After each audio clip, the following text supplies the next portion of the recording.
in the know. It makes me want to call him and tell him where to go.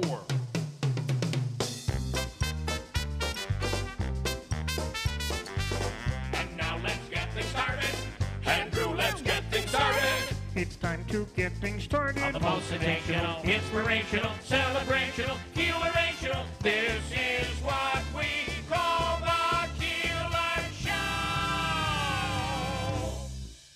WIBX 950 and 1069 FM. This is Keeler.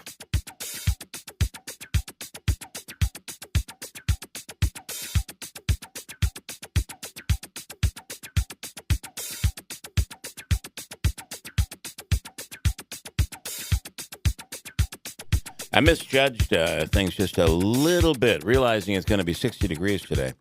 I decided to celebrate with shorts. And it is a little bit chilly out there right now. Oh, are you wearing shorts this just morning? A little bit, yeah. Well, it's we're in April now. Davey, it's April. We're in the month of April.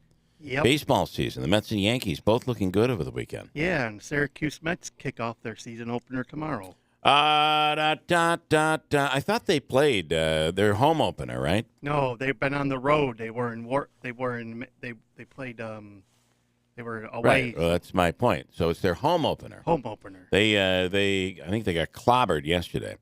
Okay. And that new pitcher from Japan for the Mets. What's his name? Senga. Man, he was throwing pitches. Batters did not know where that ball was going. It was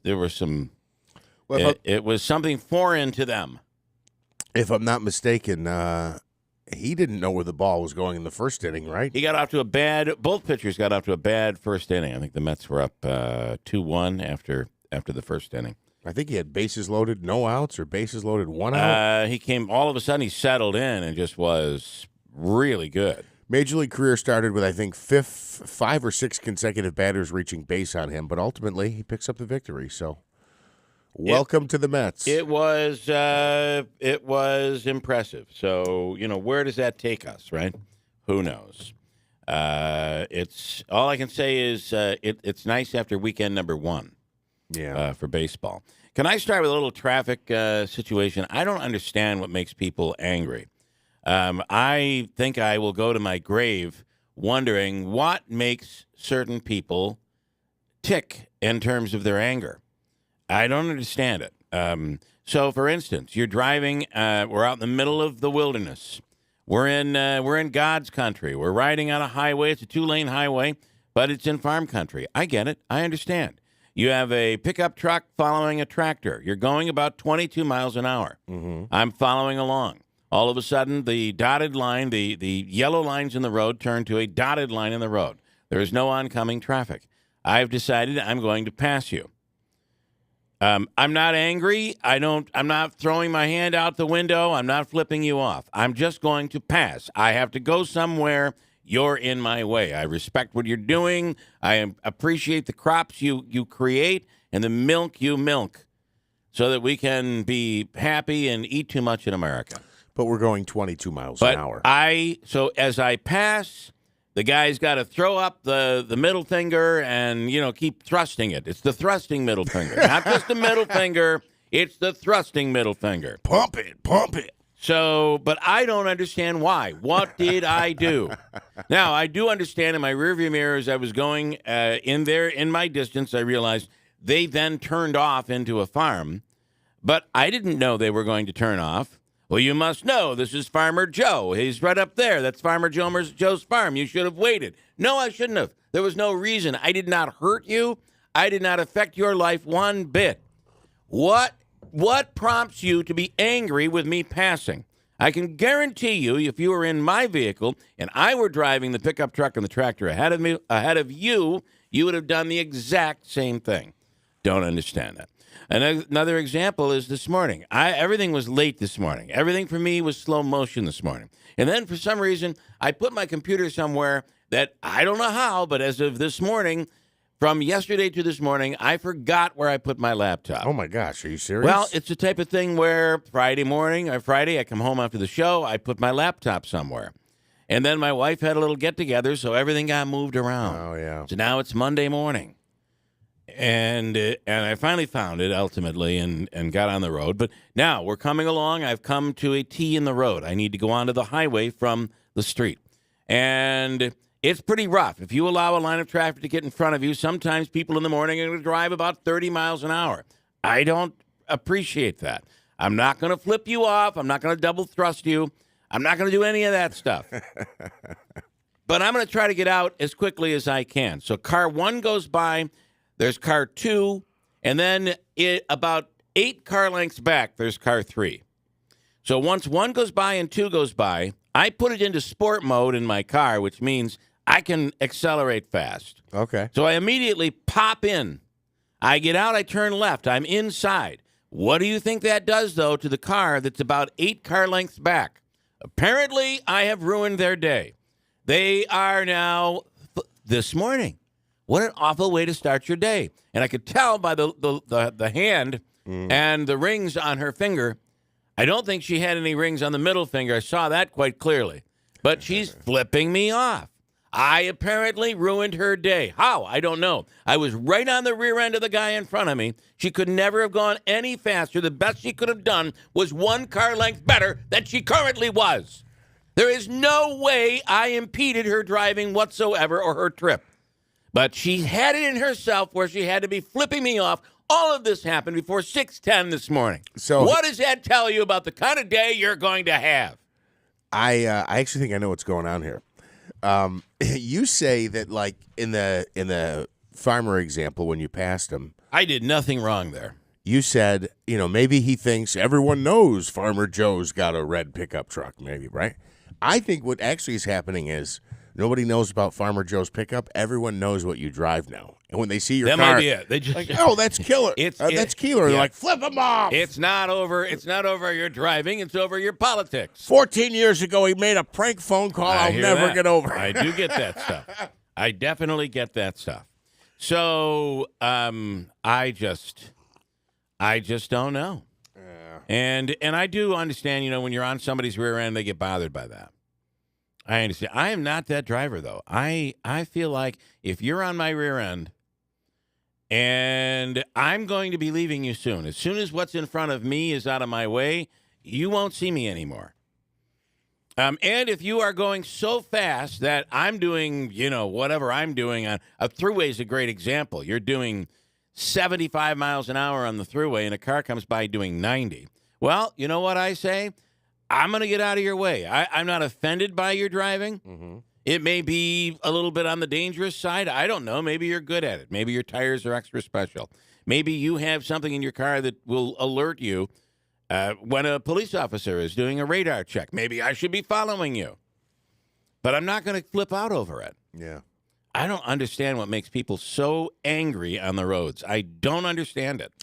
I actually have a few things that drive me kind of crazy. One of them, you're probably You're probably a flipper. And maybe you don't double or triple thrust, but I'll bet you get angry. I don't. I get angry. Yes, I definitely get frustrated when I'm on the road. I think there's a lot of bad drivers. I'll be out. I was doing the delivery thing right for a bit there. I might have faded out of that, but there were a lot of things. So it got old for you? It definitely got old. Yeah, I'm not saying I won't do it anymore, but I have not done it in several days, like a couple weeks. So listen. We had somebody delivering to our house the other day. I felt bad. She delivered. My wife is like, I don't feel well. I'm not going out for groceries. And I was getting ready to leave, and she said, so I ordered them for delivery, which you pay a lot of extra money, just like in Grubhub. You pay more for that. But I'm like, sure. All right, if that's what you want to do, that's what we're going to do. And she brought all the groceries up to the door, and this is where I think I see your frustration. Brought all the groceries up to the door, and all of a sudden, the bag broke, and groceries went flying all over the place. I thought, now she's picking stuff up. So, in fact, one of the soda cans ended up, I found in one of our flower beds, one of the Diet Pepsi cans. And I thought she was going to come back with the stuff. She was clearly frustrated. We just noticed about 10 minutes later on our bill, we were refunded all of that stuff. So it can be frustrating. You're out there and probably somebody else is yelling because their order isn't there yet or the French fries are missing. Yes, and again, I understand I'm probably maybe a little on the aggressive end because I'm trying to get to A to B and then get back on the road so I can get to A to B. Anybody doing deliveries, right, that's the case. But just even on Sundays as well. I tried doing some drop-offs on Sundays. There's a lot of bad, slow. There are. It makes me wonder, and in many cases when I do drive by, again, I'm not flipping people off out there, but I'll kind of give a glance, like, is that an old man? Is that an old lady? Is this person not paying attention? Are they doing their hair? What's going on? And it'll be somebody who's, sometimes people get distracted because they're looking at their phone. And this person doesn't even have they don't look to be of the generation that they're on their phone while driving. But I think that generation has broadened tremendously over the last few years. So over the last 10 years, probably. Yeah. And but I do think sometimes people, they're daydreaming. They're thinking of something. Something just angered them. Their wife just said, that's it, I'm done, I'm leaving you. Who knows what's going on in their world, what makes them to be a bit on the distracted side. You're on the road and someone sees your car and they're like, hey, that's Keeler, flip him off. All I know is my theory is I'm not going to worry about you. I'm just going to get by you. Now, apparently, there are people that will be angered by that.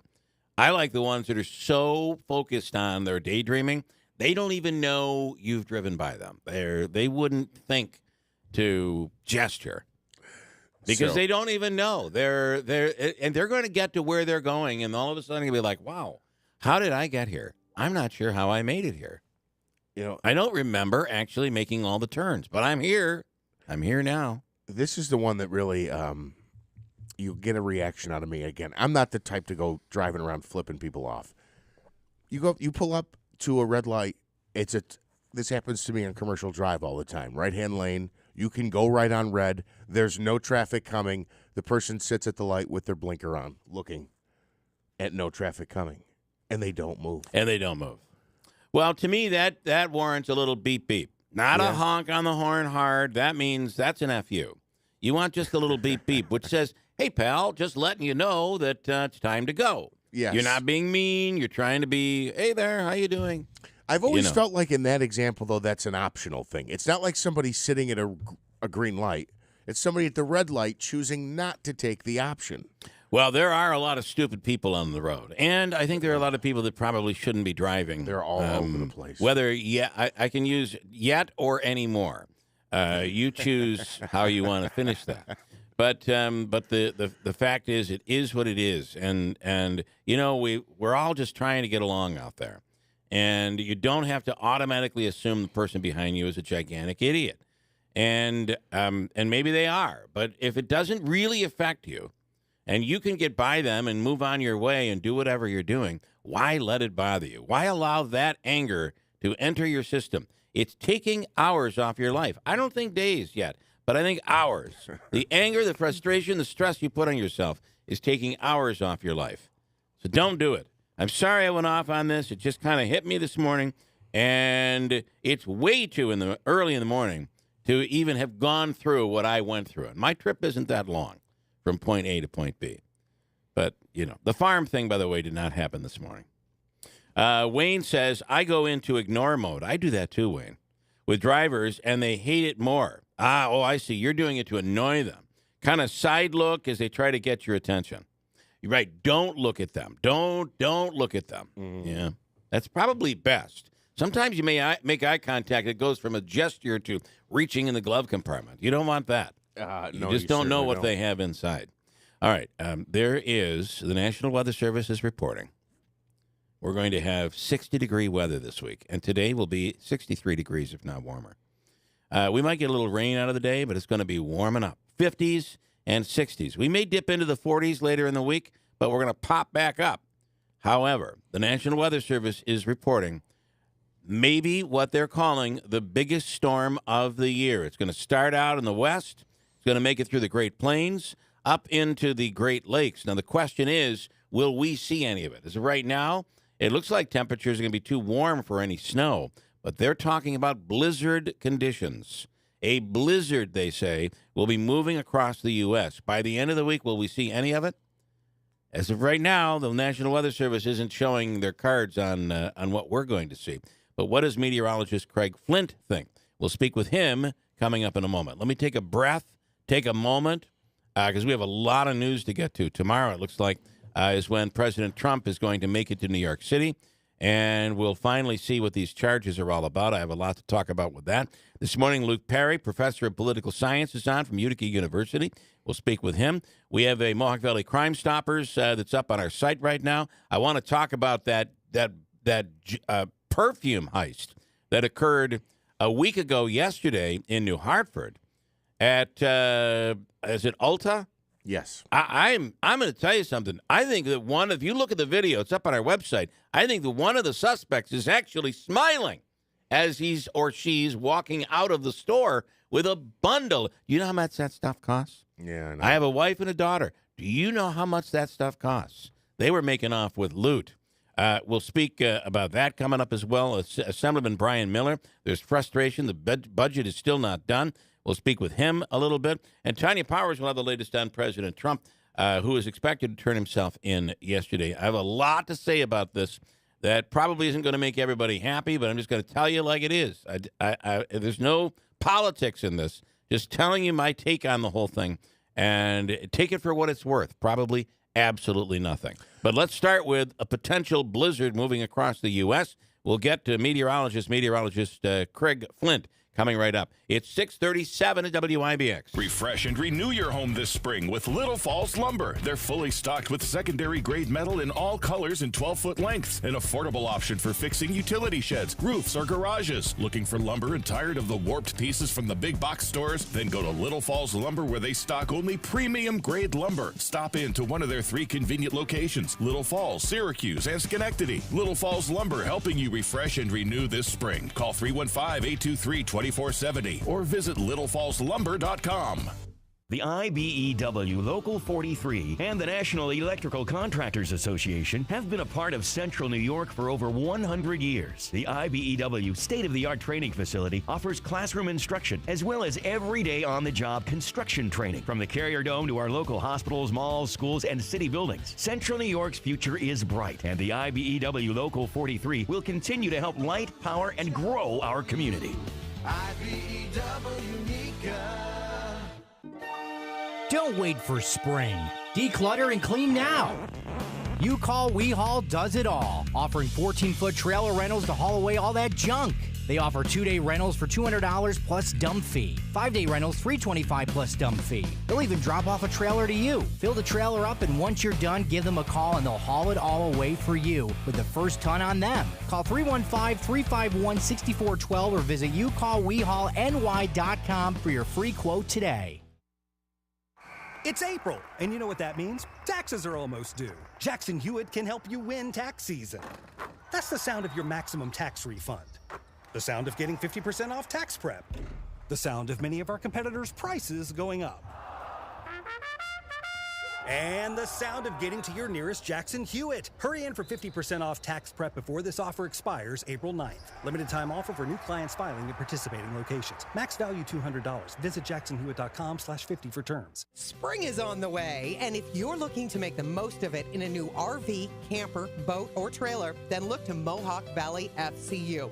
Right now, you can get up to 120-month financing for as low as 5.74% APR for any new recreation vehicle.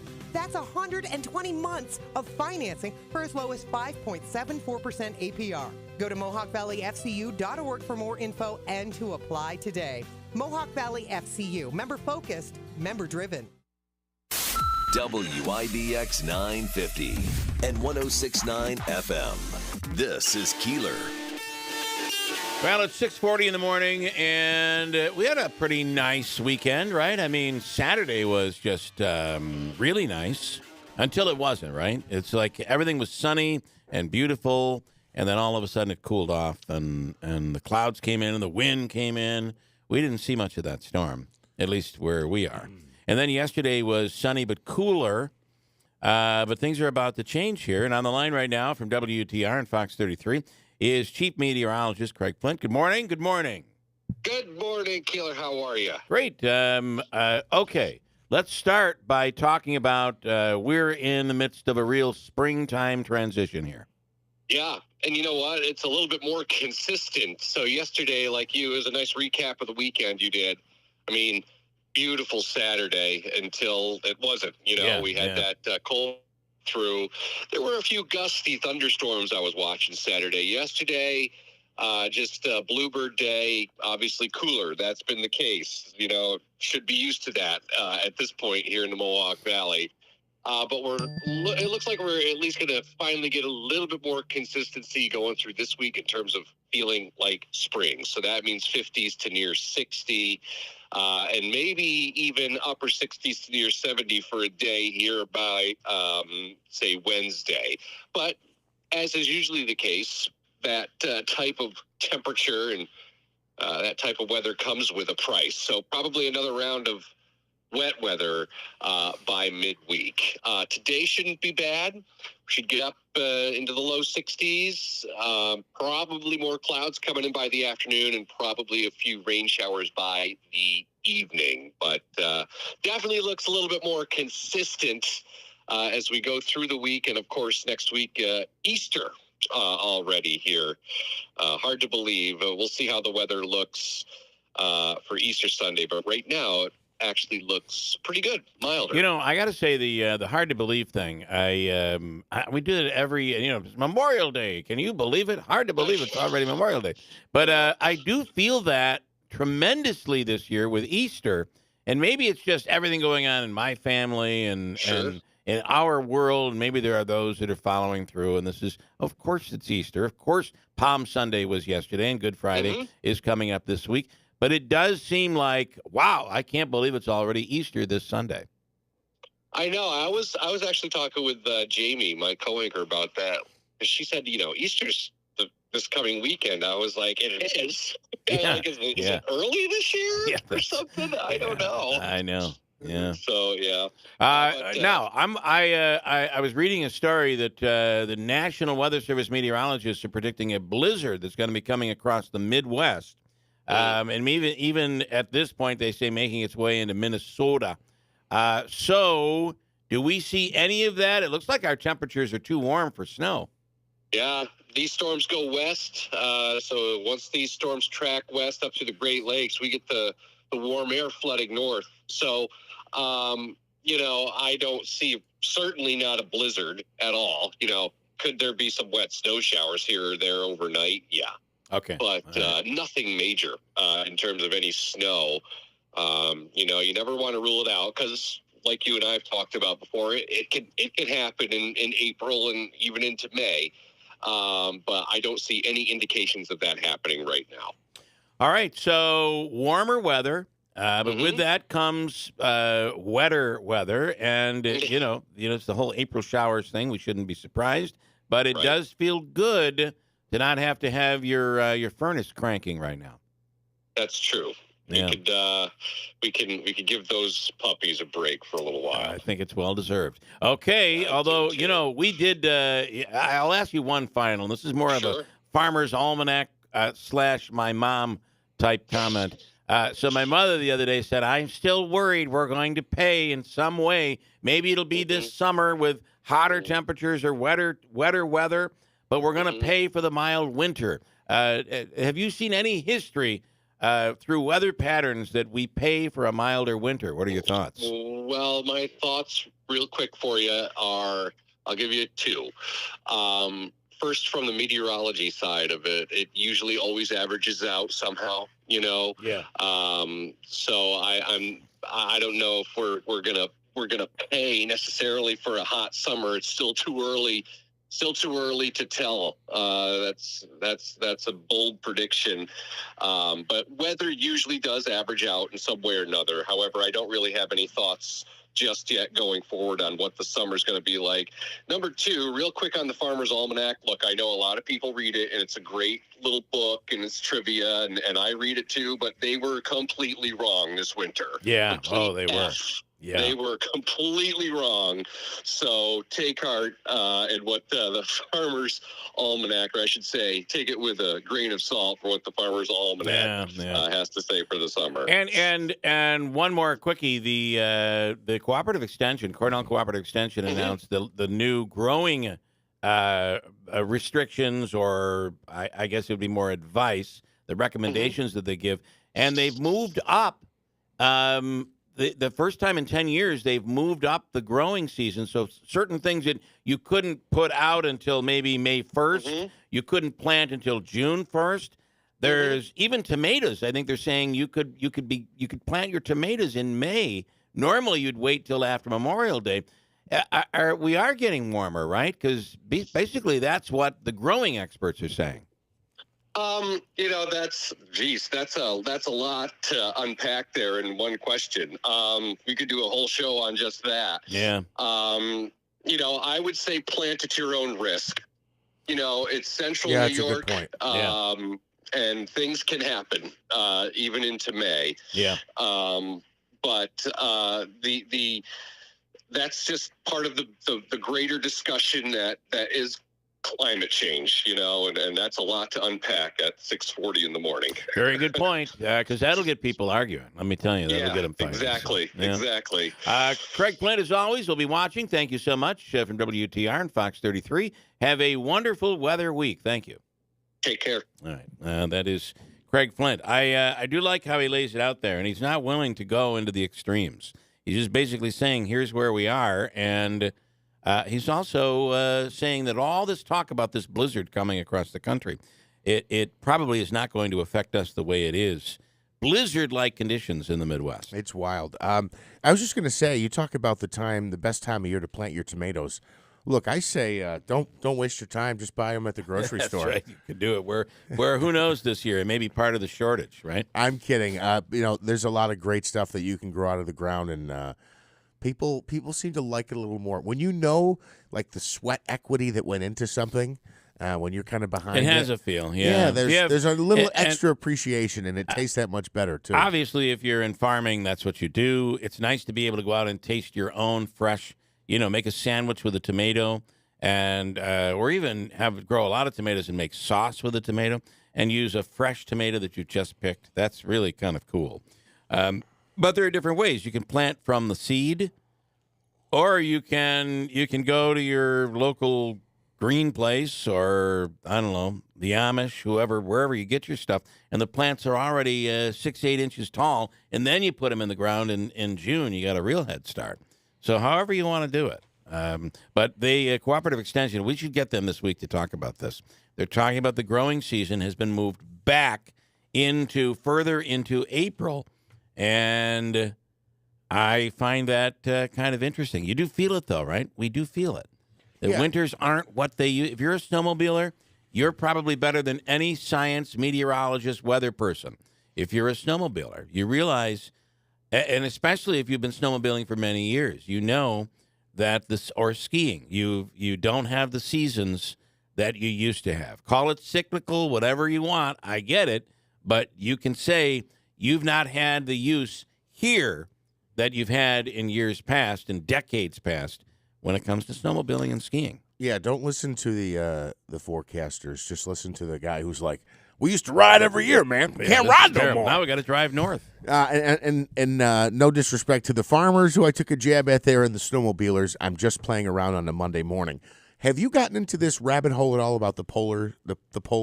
No, what is it? The pole shifting. I was going to call it the polar flip. No. But the polar shift is what I meant. Well, I don't know. I'm seeing more and more information online. It will pop up here and there, and I've actually sought it out a bit.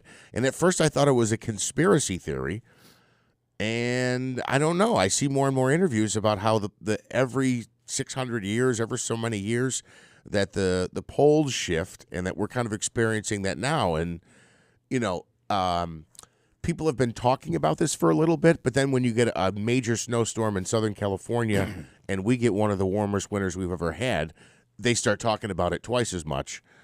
Is this totally bogus, or do you? I don't know anything about it. I kind of feel like because you're Polish, you pay more attention to it. It's not the Polish shift.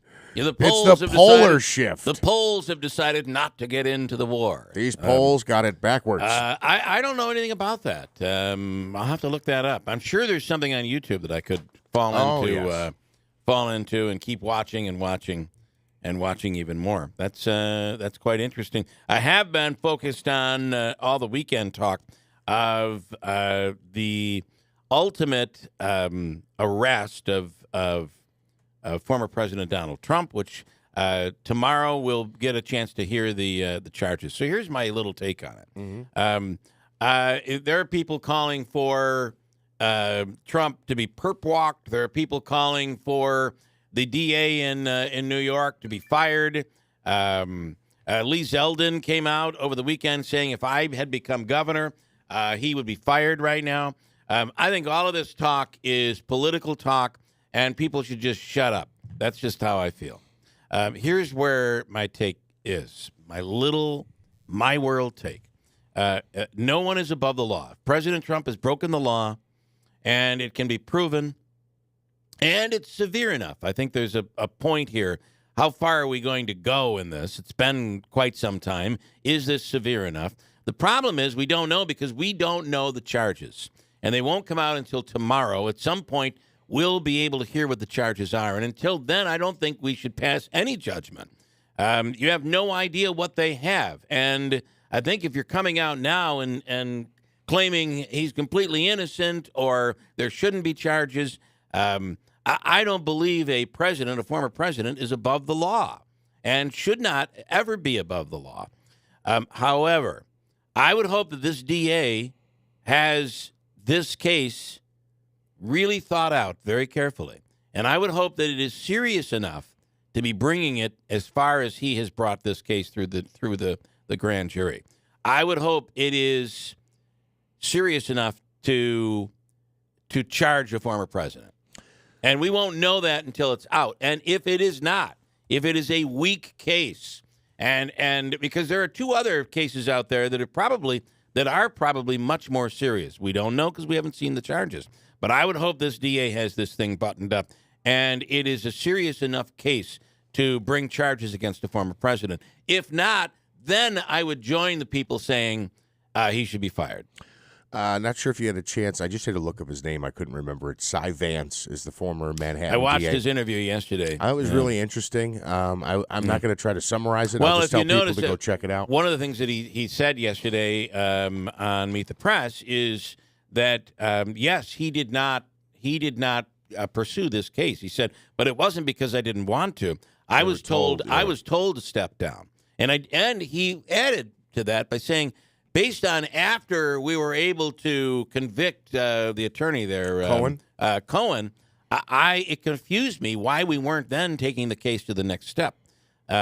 But he said we were told to step down. I thought that was quite interesting. He also said he didn't certainly want to surmise, but I think in so many words said this case should be, in order to charge a former president, it should be serious enough to charge a former president. Were you surprised that Chuck Todd asked him 47 times in a row, or mentioned 47 times in a row? You know, when you were there, the case wasn't brought. I mean, there was like 4 or 5 questions in a row. I'd say 47, where he kept bringing up that his office never moved forward with those charges, and ultimately he said that they were getting. Was it the Justice Department who told them to back off? Basically, the feds told him, and that was his thought, that they were being told to back off so that the feds could handle it, right? And that never came to fruition. Well, I didn't get that out of the interview, but maybe that's what he said, and I just didn't see it. But ultimately, he was told to step down. That's why they didn't pursue the case.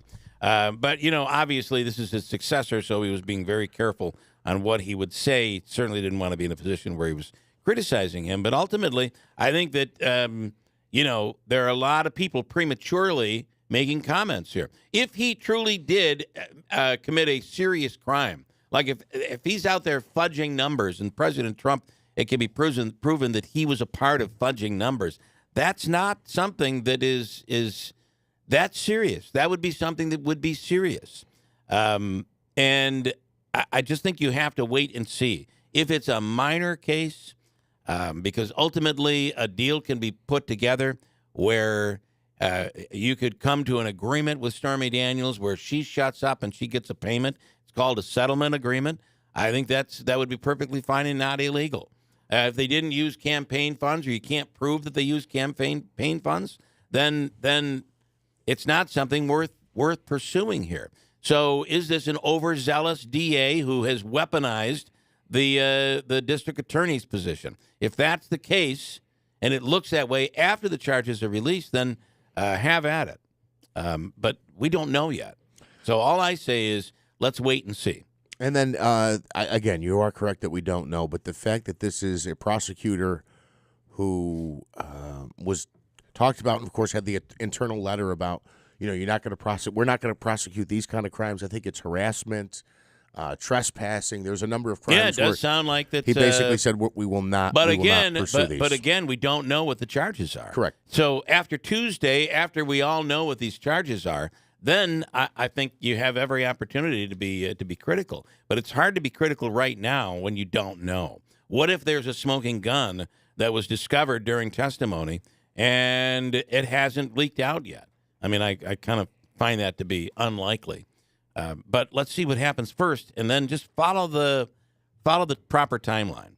We'll talk to Luke Perry about it coming up next hour, professor of political science. It is unprecedented that a former president is facing charges. That's a big deal.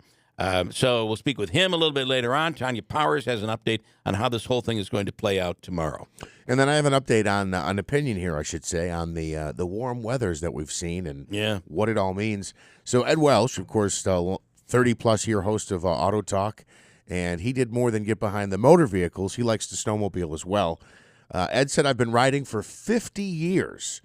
Snowmobile season used to be 120 days long, 4 months basically. He says now it's 90 days.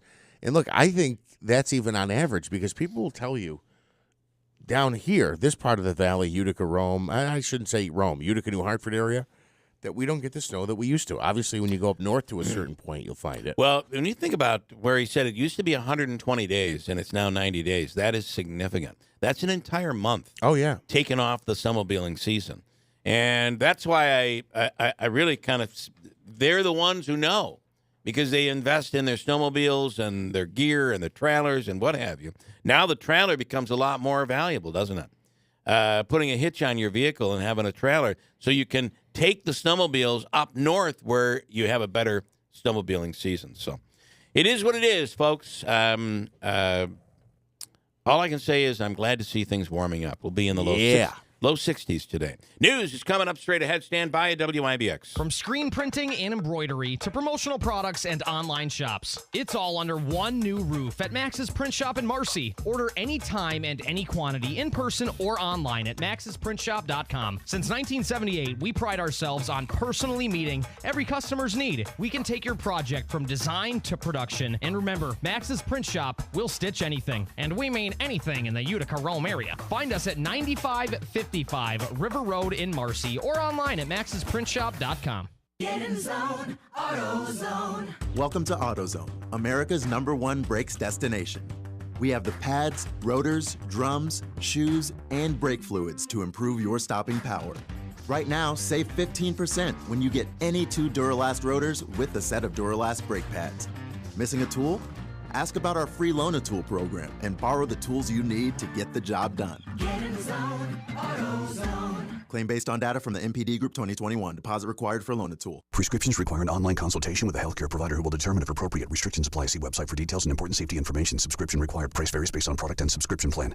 Hey guys, did you know there's a generic form of Viagra that works just the same, but is 95% cheaper? And you can get it online? Just go to 4hims.com/radio. Through Hims, you'll get a free medical consultation, discreet shipping if prescribed, a 100% online process, and trusted generic alternatives to the name brands at up to 95% off. That's right, get generic for Viagra, the same active ingredient as brand name Viagra, but for 95% less. It's the same medication, still prescribed by a licensed medical provider, but with zero copay, no expensive appointments, and no awkward face-to-face conversations. To start your free online visit, you need to go to this exclusive address, 4hims.com/radio. That's 4hims.com/radio for your free online visit. FORHIMS.com/RADIO. WIBX 950 Utica, Rome. W295DI Utica, Rome. America was not supposed to be this way. I'm Chris Foster, Fox News, but former President Trump on social media also writes he will be leaving Florida at noon today to fly to New York City and appear in court tomorrow to face criminal charges. Joe Tacopina, an attorney for former President Trump, said on ABC's This Week he hopes the scheduled arraignment is quick, with charges read and a plea going smoothly. Tacopina adds when the former president gives a scheduled speech later that evening, he's not sure what will be said. He does Trump better than anybody, and he's not afraid to speak. He's not afraid to encounter confrontation. But again, I think that's a decision he'll make, his PR team will make. The arraignment is scheduled for 2:15 Tuesday afternoon in a Manhattan courtroom. In New York City, Gernal Scott, Fox News. Secretary of State Antony Blinken, in a phone call with his Russian counterpart, Foreign Minister Sergei Lavrov, demands the immediate release of an American Wall Street Journal reporter arrested and charged with espionage last week, and another American, Paul Whelan, in Russian custody for nearly 4 years. McDonald's corporate offices are closed for a few days. Layoffs are coming. The Wall Street Journal reporting the burger chain is preparing to inform corporate employees about layoffs as part of a broader company restructuring. An internal email was sent out last week to U.S. employees and some international staff saying McDonald's asked them to work from home from Monday through Wednesday of this week so they can deliver staffing decisions virtually. McDonald's also asked employees to cancel all in-person meetings with vendors and other outside parties. It's not clear how many employees will be laid off. Ted Linder, Fox News. The Prime Minister of Finland, Sanna Marin, concedes defeat. The opposition right-wing National Coalition Party wins the most seats in Parliament. Marin, 37 years old, took office in 2019. She's popular with many Finns, but conservatives want to cut spending and bring down the national debt. America's listening to Fox News. The Dell Technologies semi-annual sale starts now with limited quantity deals on select performance PCs powered by 12th Gen Intel Core processors. Save on select Vostro laptops with built-in security features and select Latitude laptops with enhanced privacy, collaboration, and connectivity. Save on select essential accessories plus free shipping and special financing with Dell Business Credit. Call a Dell Technologies advisor at 877-ASK-DELL. That's 877-ASK-DELL. Hi, I'm Martha Stewart.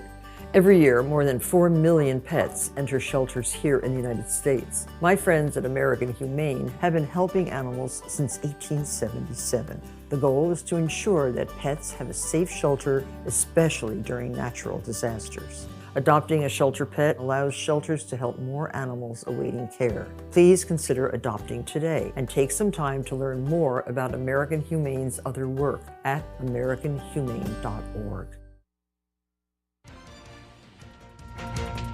Mostly cloudy skies, 29 degrees, but we're going to be warming up to, we'll double that weather. We'll double that temperature by this afternoon. Nice. Looking forward to that. WIBX News Time, 7:03. This news update is brought to you by My Carl's. The time is now to shop the My Carl's Buy More, Save More sale, only at My Carl's. Bedrooms, mattresses, dining, living rooms. The more you buy, the more you save. Up to 20% off, same-day delivery or pickup, only at My Carl's in the New Hartford Shopping Center and Destiny USA.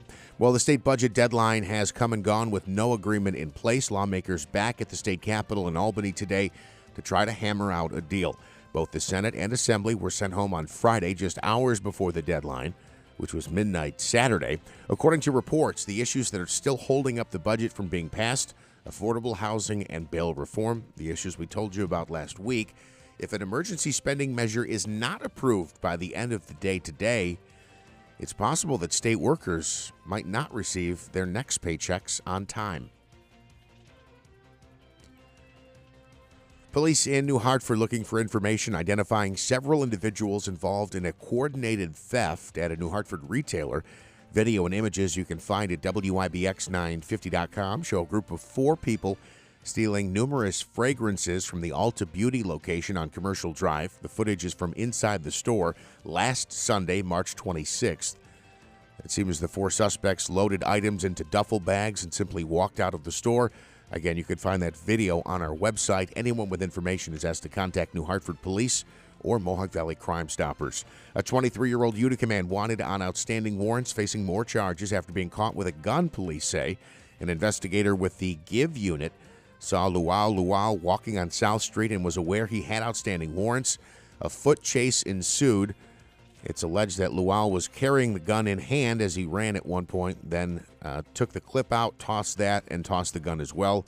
Included in those new charges is 1 count of criminal possession of a firearm. An autopsy being conducted today on a body that was found near a park in Schenectady County over the weekend.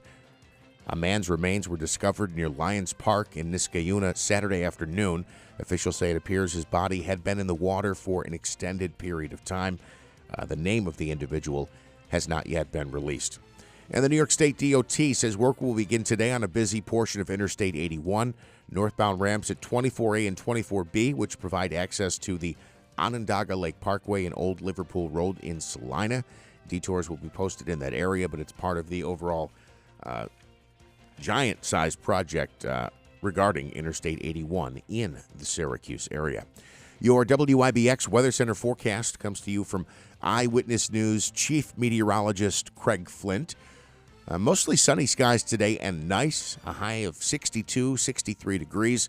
We do have a chance of some increased clouds, of course, after 5 p.m., but a chance of showers this evening. Chance of showers likely overnight tonight as well, a low of 41 degrees. More rain possible on Tuesday, mainly early in the day, a high of 56. Wednesday, rain showers, a high of 65, and some rain in the forecast Thursday with a high of 61. Maybe a little bit of a cool-off coming at the end of this week, but it looks like it'll be just temporary. Right now, we have mostly cloudy skies, 29 degrees. WIBX News Time is 7:07. All right, in sports, Bill, the national championship game coming up tonight in men's college hoops. A new champion will emerge. It's number 4 UConn against 5th-seeded San Diego State. The Huskies are back in the title game for the first time since 2014. They're 4-0 all-time in national championship games. Can you believe that game over the weekend? The buzzer beater? Unbelievable. I know. And great game. Can you believe the two teams that has everyone's bracket been busted? Oh yeah. Who would have picked these two teams? I know. Yeah. And even the Final Four to have Florida Atlantic involved. Unbelievable. Yeah, Really Jim Boeheim's look-alike. You know, and I got to tell you something. This would have been a year where Syracuse could have made a run if they just could have pulled everything together and all the controversy wasn't. I don't know. This could have been a year. The LSU women's basketball team made history yesterday. The Tigers down the Iowa Hawkeyes 102-85 in the women's national championship game. That was a good game, and it's amazing how the coach for LSU is able to. What's her name, Davey? Kim Melke. First of all, year she came there. She was at Baylor before there. First of all, her outfits are unbelievable, and I think she does all that in high heels. It looked like she was walking in high heels on. I got to check that out on courtside. Very colorful outfits. It was. It's Easter, you know. It was very exciting to watch. And they did it. And they did it with 9 new players too to the program. Yeah. That was only her second year before she came there.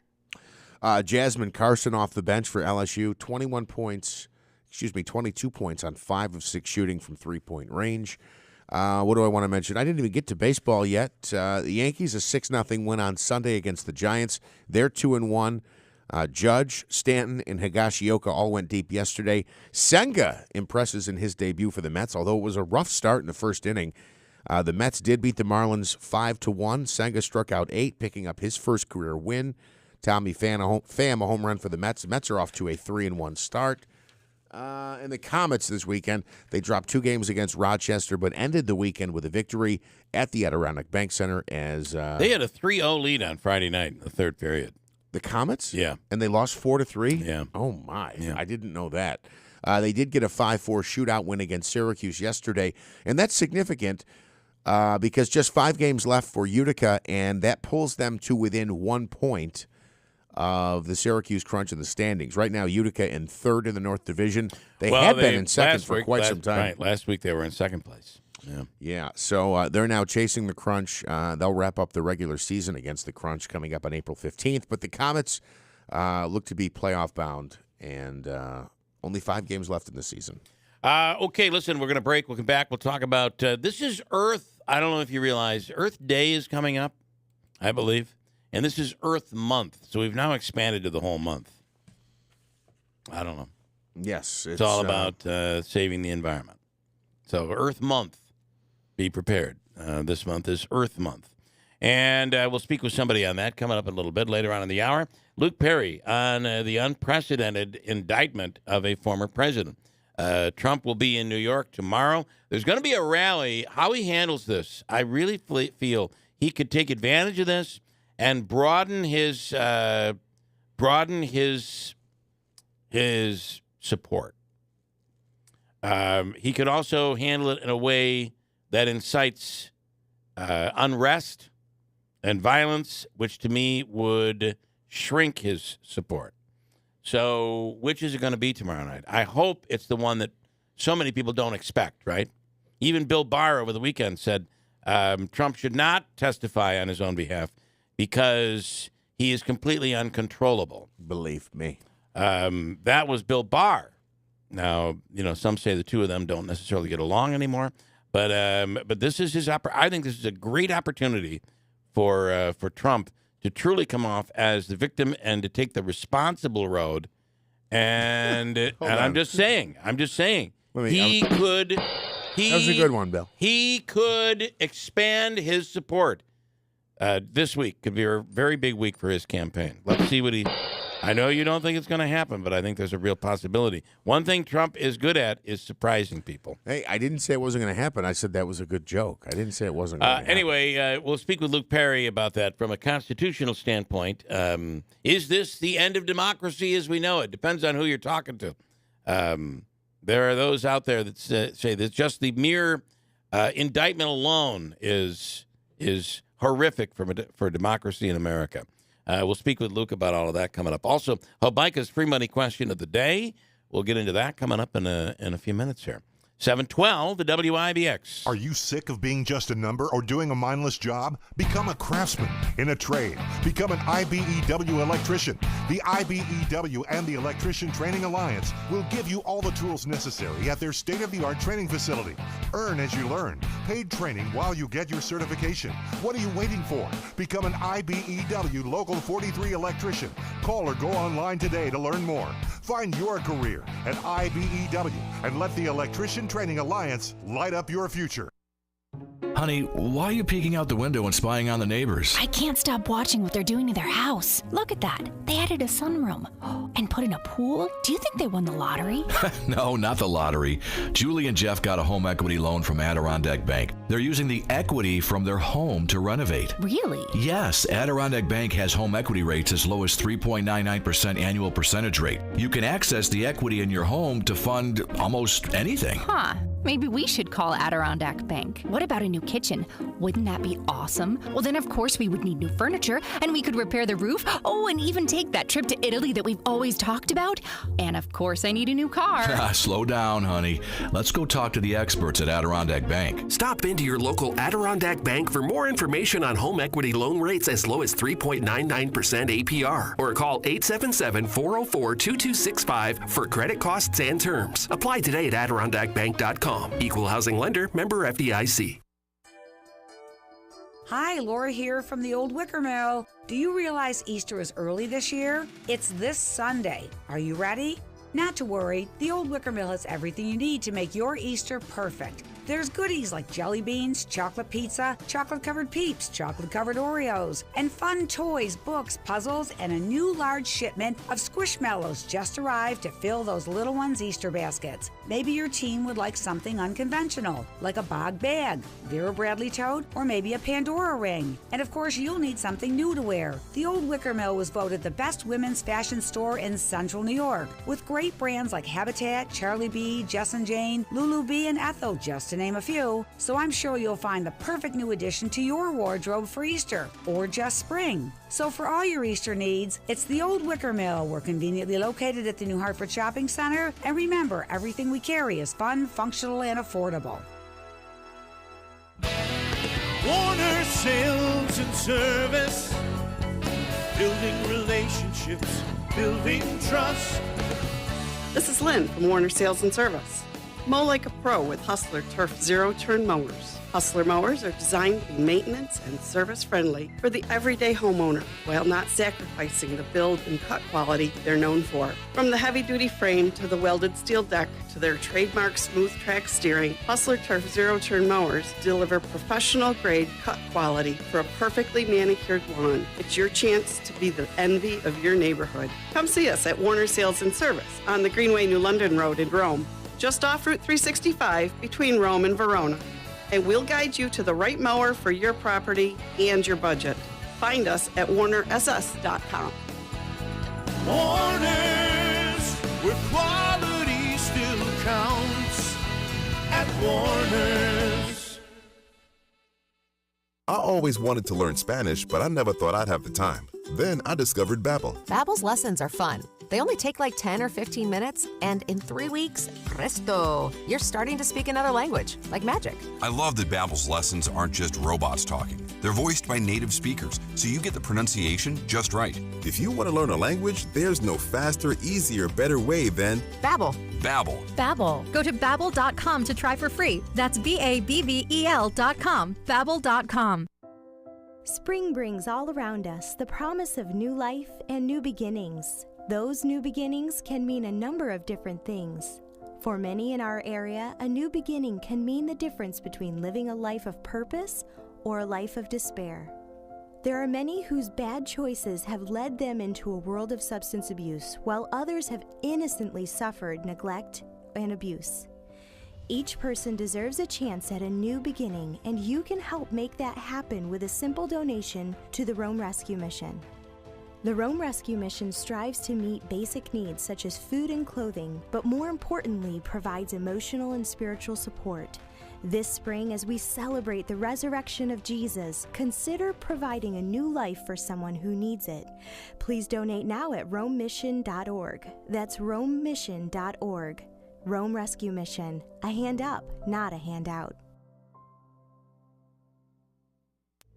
Home and Hospital Medical Supply and the New Hartford Shopping Center proudly carries a wide selection of home medical equipment. Lift chairs to buy or rent, canes, crutches, walkers, powered scooters, braces, foot care products, and so much more. And if for some reason they don't carry the product you need, they'll custom order it at no extra charge. Mary and her experienced team are there to assist you Monday through Friday, 9 to 5, or call them 315-724-6767 and online at hnhmedicalny.com. Home and Hospital Medical Supplies, we make life easier.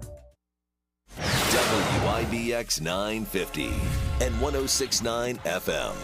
This is Keeler. But what a weekend of college basketball. It'll be UConn and San Diego State tonight in the NCAA final. And here's the call. And our experienced team are there to assist you Monday through Friday night. I wonder what that is. The possible... Where's that? What is that coming from? Any idea what that is? No. Maybe we'll switch it over to here, see if that helps. We'll see. Maybe it'll help. Anyway, the final game of the NCAA tournament is tonight. Over the weekend, UConn won easily over Miami. And then Florida Atlantic was 17 seconds away from victory. But San Diego State made an exciting buzzer beater for the win. Here are both calls. Nope.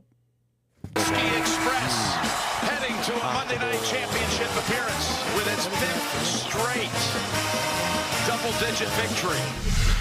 It's Butler with 2 seconds. He's got to put it over the weekend, UConn won easily over Miami. A San Diego State miracle. Wow, what a finish there, huh? Yeah, that was incredible. And to get the defensive stop on one end, yep. And there was a thought they were going to take a timeout, but they didn't. And for a second there, I thought the kid was going to dribble himself out of time. And I think even the broadcaster there said he better make a move. He's going to run out of time. And he, just as the buzzer goes off, the ball goes through the bucket. What an amazing end. And, you know, if you're Florida Atlantic, to be on like a Cinderella run like that, I know they went like a 15 or something like, but still a 9 seed to go to the Final Four, to play as well as they did, to be ahead with, 2 seconds left, and then you'd never get a chance to respond to that dagger at the end with the buzzer. Yeah. Davey.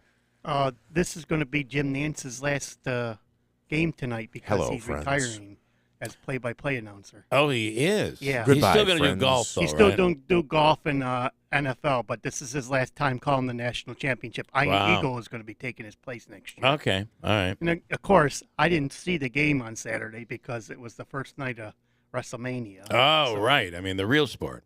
No. I mean, you know what I mean. Yeah.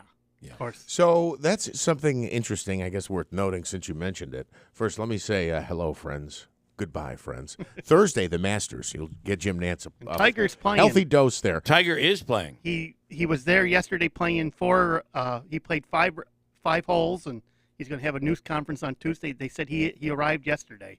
If you have a mic preamp in there, can you unplug it and restart it? Something's going on with your microphone. So you just unplug the power and then plug it back in from the back. Something weird is happening there. The Masters this weekend. So Jim Nance will be very busy with that. Right, Davey? Right. Test 1, 2? Test 1, 2, hello? Sounds like crap. It's a little muddy. A lot of muddy. Well, it's beyond muddy. It's giving this weird fluttering sound. Right. Yeah. Yeah. Which you can flutter in the mud. You can flutter in the mud. I struggled with what word I want to use, but flutter is the perfect word. So, the Masters. It's always an exciting springtime, and then we're well into the spring when the Kentucky Derby comes around. Right? Oh yes. So that makes you feel like, wow, we're here. And and not more than that. More than the calendar is the weather. Right. I mean, yeah. And sorry to interrupt you, but really quick on the Masters. The 18 live golf people are playing in it this I saw year that. too. It should be interesting. Yeah.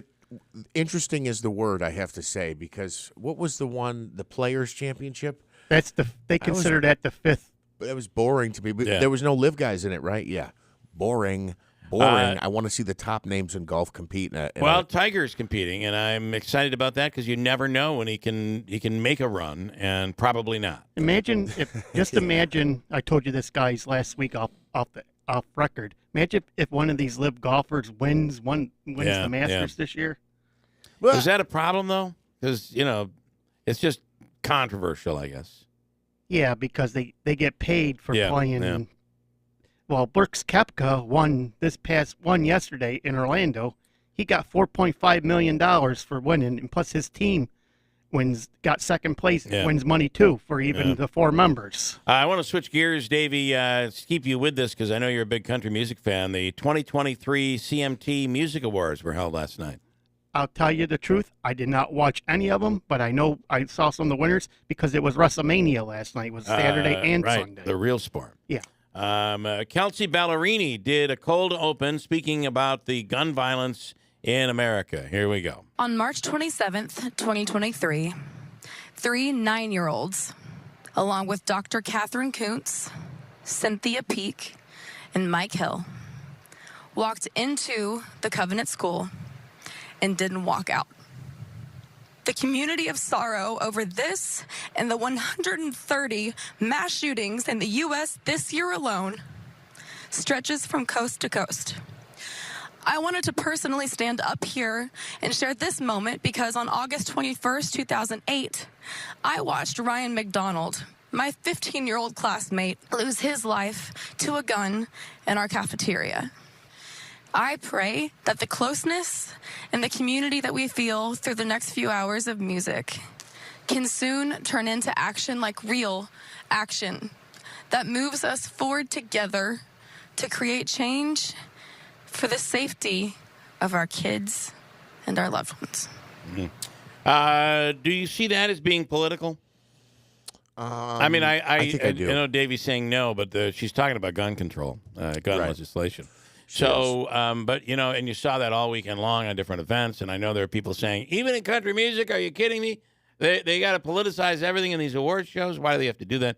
It is a terrible thing. I just feel like we should, at the very least, look at right now, the only solution right now is making sure, why was there not a police officer at the front door of that, like every other school? And I realized that it was a Christian school, so maybe they don't do what public schools do, and maybe this is in a place where they don't do it anyway, in Tennessee. I don't know. But in New York, at the very least, in our area, yes, there's an armed police officer at every school. And at least there's a line of defense. Yes. And that's not about saying, well, that's going to correct the problem. I don't know how you correct the problem. I don't know the answer.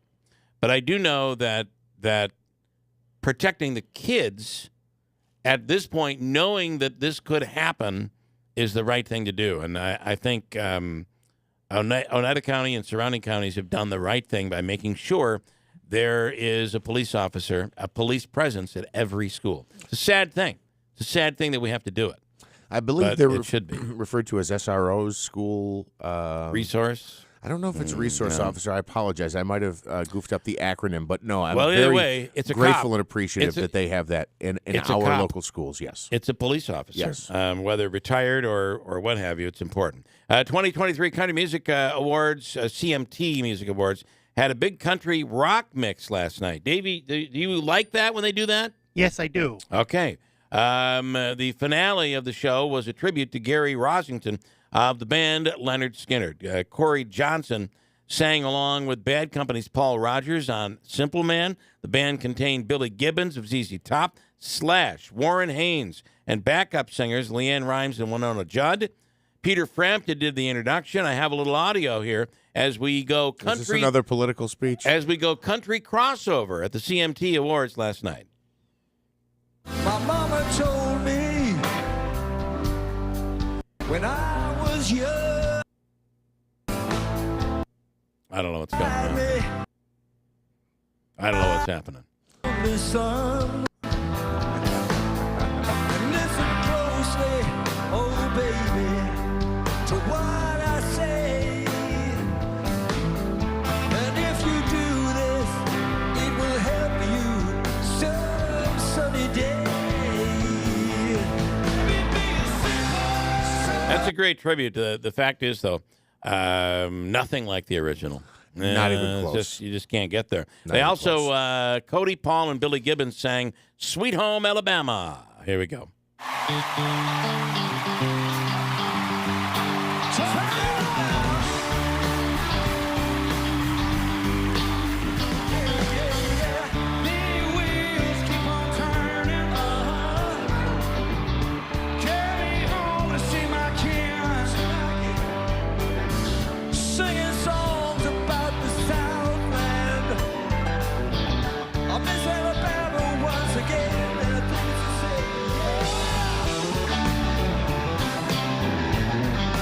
That sounds pretty good right there.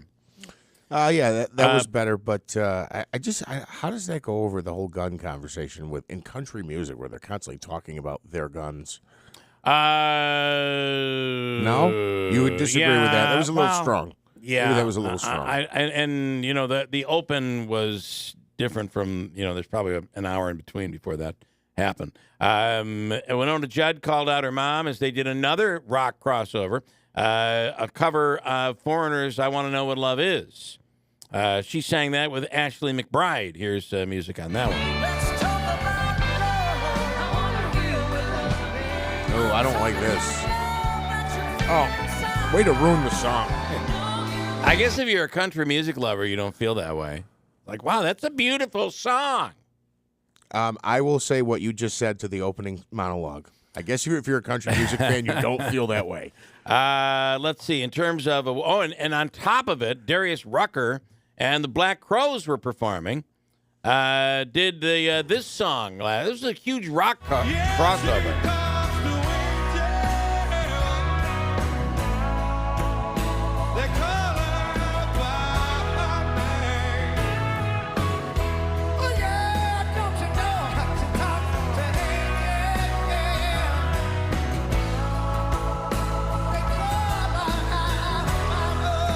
Wow, this was like a major a major crossover event, a major classic rock event, and it even goes deeper. I'll give you one more. Guess who sang with Lainey Wilson, Morgan Wade, Ingrid Andress, and Madeline Edwards?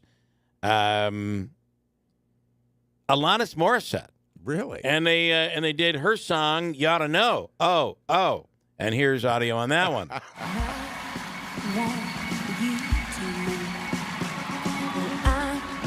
Happy for you. I always love you, Lord. The best for you both. I know that version of me. She preferred it like me. Would she argue in? I hit her. Blocked out the swear word there. You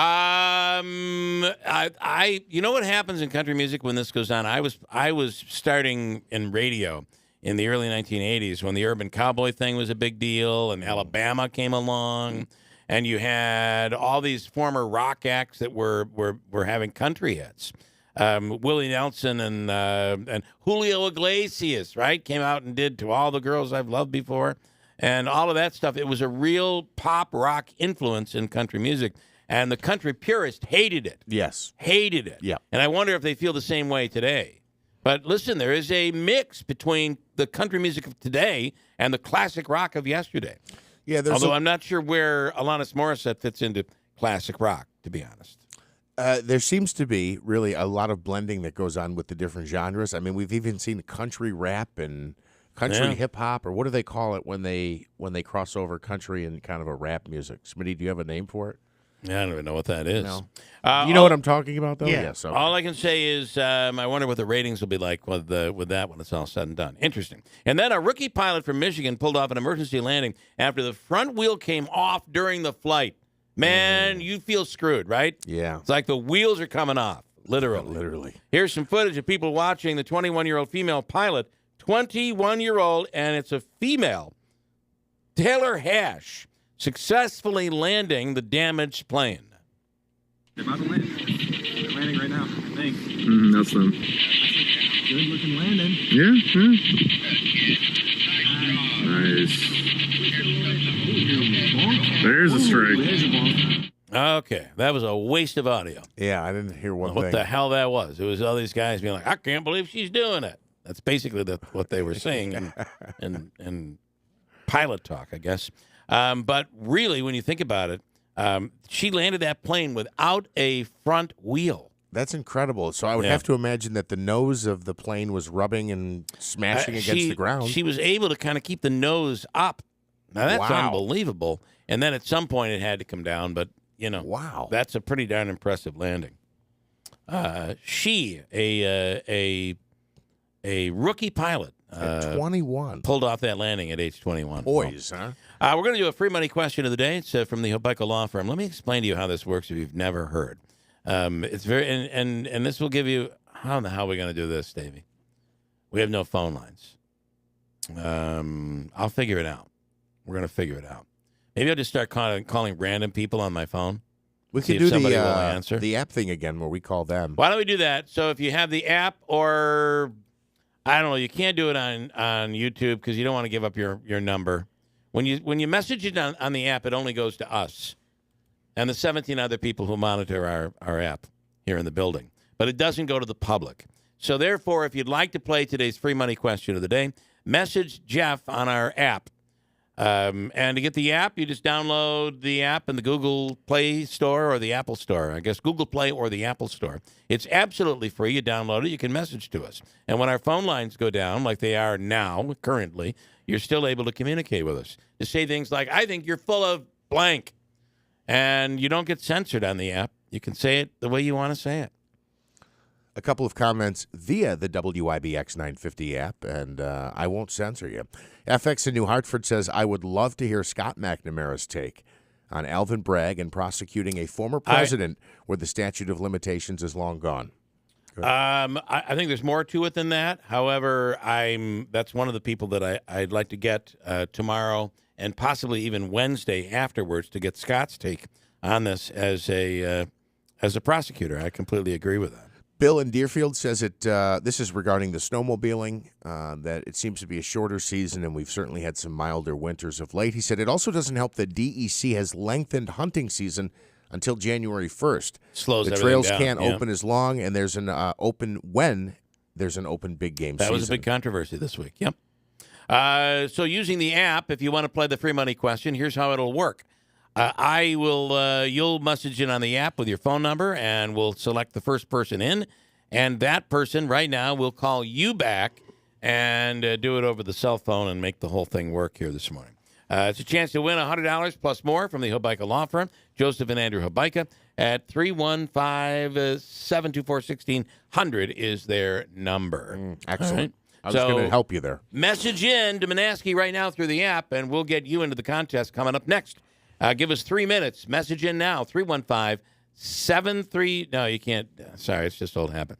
Message in now on the app. We'll get to it. Coming right up at WIBX. Spring has sprung. It's the Strong Spas Factory Store Spring Sale all month long. Sangertown Square. Blowout prices on floor models and factory recertified spas. Clearing out the floor to make room for more. Immediate delivery. It's a spring super sale at Strong Spas. Visit the largest spa showroom in the country. Huge savings. Price to move. See for yourself. Find them in Sangertown Square and ask about their financing options for credit qualified buyers. Get in your spa at Strong Spas. Hurry, these spas won't last. Our locally owned and operated small businesses are the heartbeat of our community. The WIBX 950 and 106.9 FM industry aces stand out as leaders in their fields, like Clinton Car Wash, caring for your ride with hometown pride in Clinton. At Clinton Car Wash, they are now offering unlimited plans starting at $19.99 a month. And with an unlimited membership, you can wash your car every day. Support one of these fantastic WIBX industry aces here in Central New York today. Step into spring with Adirondack Home Furniture and quality furniture that's sure to enhance any living space. Whether it be for your great room, your new home office, or outside patio, Adirondack Home Furniture has your style. From modern to farmhouse, rustic to transitional, handcrafted pieces that are totally customizable and are built for enduring use. Beautiful sofas and reclining furniture from Flex Steel, designer fabrics and top brand leathers. With free local delivery and a knowledgeable staff, you'll have your dream home in no time. Adirondack Home Furniture has a large line of quality USA-made furniture from top manufacturers. Our salespeople are non-commissioned, which means you enjoy a relaxing, non-stressful experience. So stop in today to Adirondack Home Furniture for living rooms, dining rooms, bedrooms, and home office. You'll find everything you need for your dream home. Adirondack Home Furniture at Riverside Center in North Utica or at AdirondackHomeFurniture.com. Create the home of your dreams with Adirondack Home Furniture. Breaking news. Tax refund shock is everywhere, but what is it? My tax refund shrank. Mine too. The culprit? Pandemic-related stimulus payments and tax credits expiring. In this reporter's opinion, you need a tax expert. Hey guys, Jackson Hewitt guarantees your biggest refund. And tax prep is 50% off? Going there now. 50% off is a limited-time offer for new clients filing at participating locations. Max value $200. Visit jacksonhewitt.com/50 for terms. Refresh and renew your home this spring with Little Falls Lumber. They're fully stocked with secondary grade metal in all colors and 12-foot lengths. An affordable option for fixing utility sheds, roofs, or garages. Looking for lumber and tired of the warped pieces from the big box stores? Then go to Little Falls Lumber where they stock only premium grade lumber. Stop in to one of their 3 convenient locations, Little Falls, Syracuse, and Schenectady. Little Falls Lumber helping you refresh and renew this spring. Call 315-823-2470 or visit littlefallslumber.com. It's been said that when someone you love has Parkinson's, you have Parkinson's. The Parkinson's Foundation knows that the disease doesn't just affect the diagnosed, it affects everyone who supports and helps care for them. If you have questions, the Parkinson's Foundation has answers. We can help you understand the disease and give you tips for living a better life. Find your answers at parkinson.org or call 1-800-473-4636. The Parkinson's Foundation. Better lives together. Spring brings all around us the promise of new life and new beginnings. Those new beginnings can mean a number of different things. For many in our area, a new beginning can mean the difference between living a life of purpose or a life of despair. There are many whose bad choices have led them into a world of substance abuse, while others have innocently suffered neglect and abuse. Each person deserves a chance at a new beginning, and you can help make that happen with a simple donation to the Rome Rescue Mission. The Rome Rescue Mission strives to meet basic needs such as food and clothing, but more importantly, provides emotional and spiritual support. This spring, as we celebrate the resurrection of Jesus, consider providing a new life for someone who needs it. Please donate now at romemission.org. That's romemission.org. Rome Rescue Mission. A hand up, not a handout. WIBX 950 and 106.9 FM. This is Keeler. All right, I want to start here this morning with our Mohawk Valley Crime Stoppers Wanted Person of the Week. Coming up, we'll speak with Luke Perry from Utica University. But let's start with Investigator Sahid Karsik. Investigator, good morning. Thanks so much for coming on. Okay, I got to turn you on here. I'm trying to figure out how to pull this whole thing off here. Good morning, Lieutenant. Are you a lieutenant or a sergeant? No, investigator, sir. Investigator.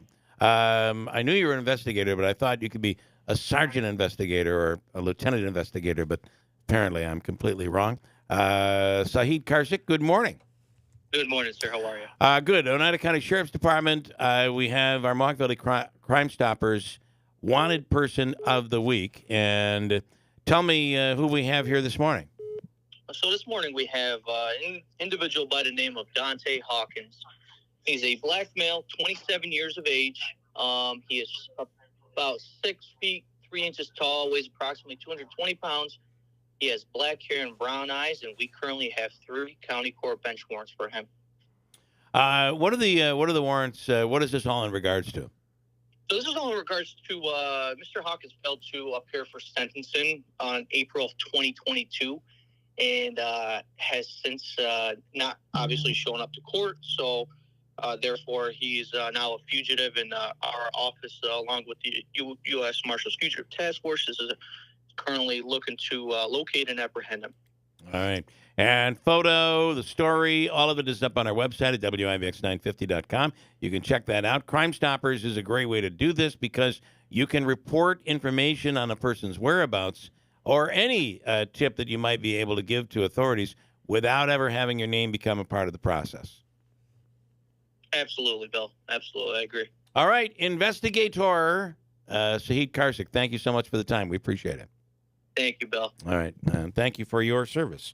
Investigator Sahid Karsik. All right. Let's, do you want to do the free money contest here? You want to do that first? So I'm calling, who am I calling here? Give me a name because I'm dialing up their number. It's Jason, I believe. Jason, get ready to am I answer your correct phone in here. saying the 542 is the first exchange? Correct. Okay. I'm going to dial through. See if we can grab him here this morning and do the contest. Then I got to bring up the contest with another arm. This is a lot of fun. It's a lot of fun. Love doing it this way. What if I call you? Good morning. Good morning. What's his name again? Jason. Hello, is this Jason? This is Jason. Hello, Jason. This is Bill. We're going old school this morning.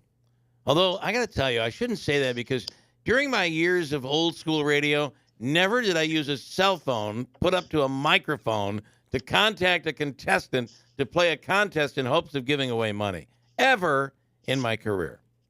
But I'm doing it here this morning. We have old school, new school, and expelled from school. Adaptable. That's right. We're moving on our feet here this morning. All right, you know how this goes. I'm going to give you 7 seconds to answer the question. We're going to throw it out. I think this is a doable question for money. It's from the Hobeika Law Firm, Joseph and Andrew Hobeika.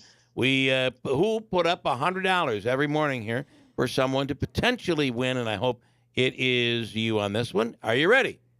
I'm ready to go. All right, here is your question. This is from the, I would say from classic, the category of classic rock, but instead, I guess, it's from the category of country music, or at least their award show, and here we go. The band Leonard Skinner did not originate in Alabama. It originated in what state? Ready, go. Mississippi. Is Leonard Skinner a band that started its classic... Oh, that's the buzzer sound. Is Leonard Skinner a band that began in Mississippi? It was the state of Florida. Oh. Florida. Jacksonville, Florida, to be exact. Yeah, but they loved singing about Alabama and the South.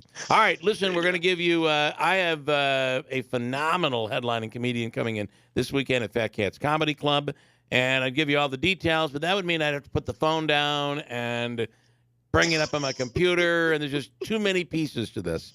But I can tell you, so we'll give you a table for 6. Also, the Utica All-in-One Fun and Food Card, or you can reverse it by calling it the Food and Fun Card. It's $25 at Aquavino, Babes, 72 Tavern and Grill, the Taller and the Cook, or any of the concession stands at Adirondack Bank Center or at Nexus. And Davey's going to hook you up. Davey, you want to come and You know what? I have your number. We'll call you and we'll get your address. We'll send it out to you, okay? I think I lost you. Are you still there? I did lose him. In fact, I'm calling someone else. Must be my cheek hit my phone that's calling someone else. Anything you want to add, Manaski? No, I'm appreciative that Jason played via the WIBX 950 app. You know his Chance to win last 100 name? bucks We from don't the know his last name. Hope Michael Law Firm. I think I have. Jason, we're going to call you back and get your address and get that all taken care of. Anything else to do right now? Can I keep moving? You can. As difficult as it might be, tomorrow it looks like former President Donald Trump will be arriving in New York City. He's planning to be arraigned, and then he will take advantage of the media spotlight, and he's planning for a rally, either in New York or New Jersey, somewhere up there, and that all will come tomorrow, we're told. What does it all mean? And we've heard a lot of rhetoric from over the weekend. We thought we would go with a professor of political science, somebody who actually studies this and has studied it over the years and, in fact, teaches it, is Professor Luke Perry at Utica University. Professor, good morning. Thank you so much for coming on. Good morning. How are you? Good. All right. Tell us your whole take. I mean, I've heard everything from this is the end of democracy. It's the end of the criminal justice system. It's the weaponization of the criminal justice system or the DA's office. It is unprecedented, certainly, that a former president has been charged. What is your take on the whole thing? I think the one piece I'll start with to add to the conversation is the notion of separation of powers. When we think of the design of American government, I'm sure you and your audience are familiar with this idea of checks and balances. So we're in a hyper-partisan moment. This is a very sensitive issue for a lot of people, which I understand. But I think it's important to note that for anybody to be charged with a crime, it's a quite involved process. And we've heard a lot about the district attorney. That person is responsible for bringing the charges. But that person alone can't charge somebody with a crime. Through the grand jury process, they're the ones who actually approve the charges that are brought forth by the district attorney. So that means that for whatever happens in terms of charges tomorrow with the former president, it went before a grand jury, which we've heard about. I served on a grand jury. It's several dozen people who go through hours and hours in testimony, and they have to decide whether it's more likely than not that the alleged crime or crimes took place. So I think one thing to note as a government professor in our system, there's multiple people that have evaluated and weighed in on this, people in government, people outside of government, and that's how we got to this point in terms of charges being made public tomorrow. What do you make of the thought that the DA is basically anti-Trump and that he was going after Trump no matter what, and he weaponized the DA's position? I think being a district attorney is a difficult position. I think, as we know with our local district attorney, there is a matter of discretion in terms of what potential crimes are prosecuted or not.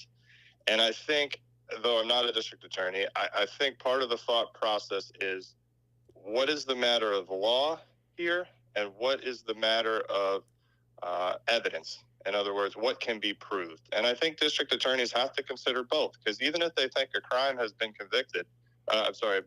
has happened, but they can't, with confidence, convict the person based on the evidence, then they have to use discretion. They can't bring that forth. So for these charges to come forward as they have, I think the district attorney thinks as a matter of law, the law has been violated, and as a matter of evidence, they think that they have enough evidence to not only bring the case, but convict, because if they didn't think they convict, they wouldn't do it.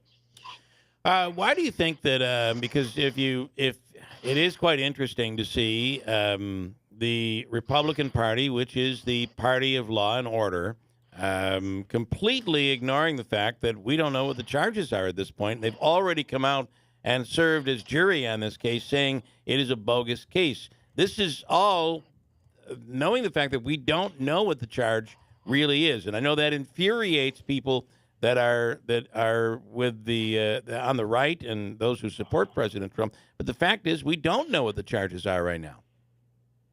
That's correct. one of the things I'm looking for tomorrow is what are the charges? How many counts? Is it one count? Is it multiple counts? That's of interest to me. It seems like, based on reporting, that falsifying business documents is potentially going to be part of the charges. That alone is a misdemeanor, but if it's coupled with other laws, such as violations of campaign finance law, then it becomes a felony. So these are the things that will be sorted out tomorrow when it's unsealed. To the beginning of your question, I'm not a reductionist, but I think when you look at electoral and partisan politics, there's one main dynamic that is often at play. And each side is trying to claim credit and deflect blame. And I think what we've seen here is that former President Trump is still popular among a large cross-section of Republicans and Republicans in office who are afraid of losing the support of these people at large. And they've gone on an expansive effort to try to deflect blame from what has potentially happened here in the interest of trying to protect Donald Trump and the larger considerations about the Republican Party at large. So I have a lot of comments coming in. Let's start, though, with something that is my opinion, and that is I would hope, knowing the significance of indicting a former president, that this is not a flimsy charge, that they have something and they have buttoned up this case, that it isn't something that we wouldn't charge. We really wouldn't go after a normal person for this crime, but we're using this as a way to get to Donald Trump. I would hope that it's not that.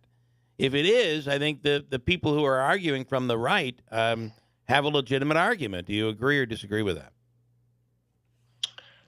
I think if you're a district attorney, it's not only a matter of law, but a matter of evidence. And I think both of those things need to be in line for this to move forward. I'm a little uncomfortable with the idea of, because somebody's a former president, the law shouldn't apply to that person just as much. But to your larger point, yes, I think it needs to be a case that the district attorney's office is very confident with, if they're going to bring it forward given the circumstances. I do agree, and I think that when we say things like, this is a former president, we shouldn't apply the law the same way.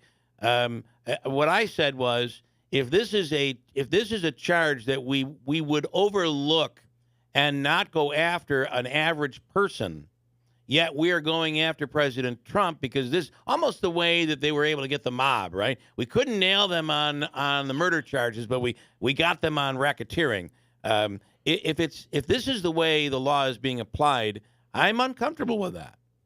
Oh, I see what you're saying. Yes. No, I agree. And my understanding of the district attorney's office in Manhattan there is that falsifying business records is a very common charge. It's a big part of what they do. So it's not my understanding that this is something atypical for this office to prosecute, which gives me some confidence in terms of, again, we don't know if it's going to be falsifying business records, but most likely it will. All right, Jeff, talk loudly. Understand our setup. Yes, absolutely. So I would just say that I can be confident that the charges do not include trespassing, resisting arrests, obstructing governmental administration, or prostitution, because that office has declined, right? Bragg was in some controversy about declining to prosecute the cases that I just mentioned. I guess my question is, the fact that he is seen as a left-wing or a left-leaning prosecutor, who ran, I think who also ran on he was going to prosecute President Trump. Right, certainly. It makes it seem like he has an axe to grind. Let me phrase that in the form of a question. Does that make it seem to many, especially on the right, like he has an axe to grind, that he's not just a level-headed, neutral prosecutor looking at the evidence? I understand that point of view, and I think it has some credence among supporters of Donald Trump. Again, as a government professor, it raises a larger question of how do we select these members of government? And we elect them, and we elect them locally. I don't necessarily think that's a bad thing. I don't want the government to nominate and select all prosecutors, so it empowers the people.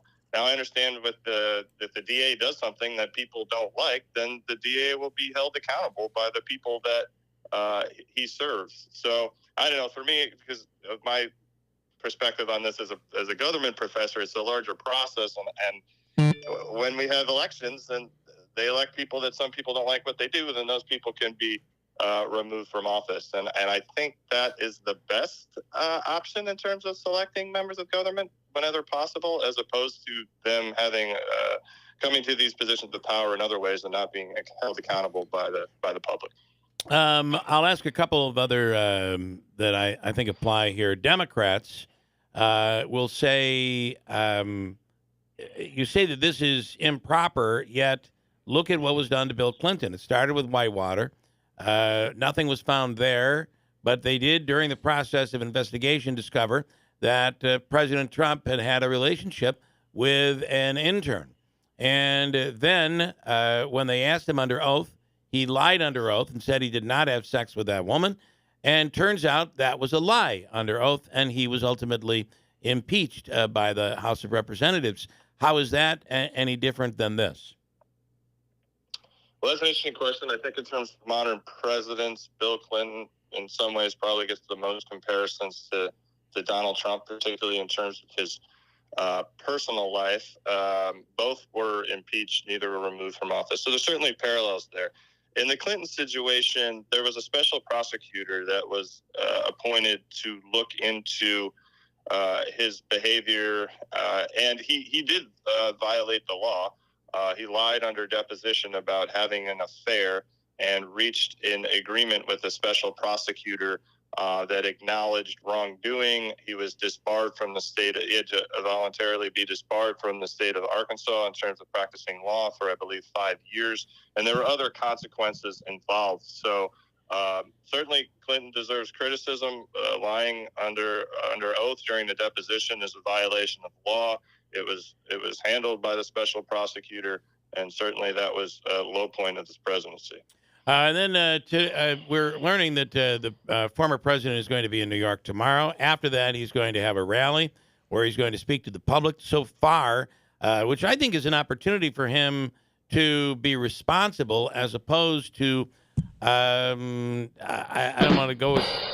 I know Manaski doesn't believe that's possible. Playing the hits all morning. But I worry the rhetoric has been very, very difficult and very. It makes me quite nervous. In fact, I feel like the rhetoric has the potential to incite violence up to this point. How he handles that tomorrow is going to be very, very important. What's your take on all of it? And does the rhetoric worry you? In fact, are we at a point where are we at a point of civil war? And how does it compare to where we were during the days of Abraham Lincoln? If we look historically at divisions in American society over politics, there are moments of time where those divisions are particularly pronounced. And I do think that we are in one of those moments now, unfortunately.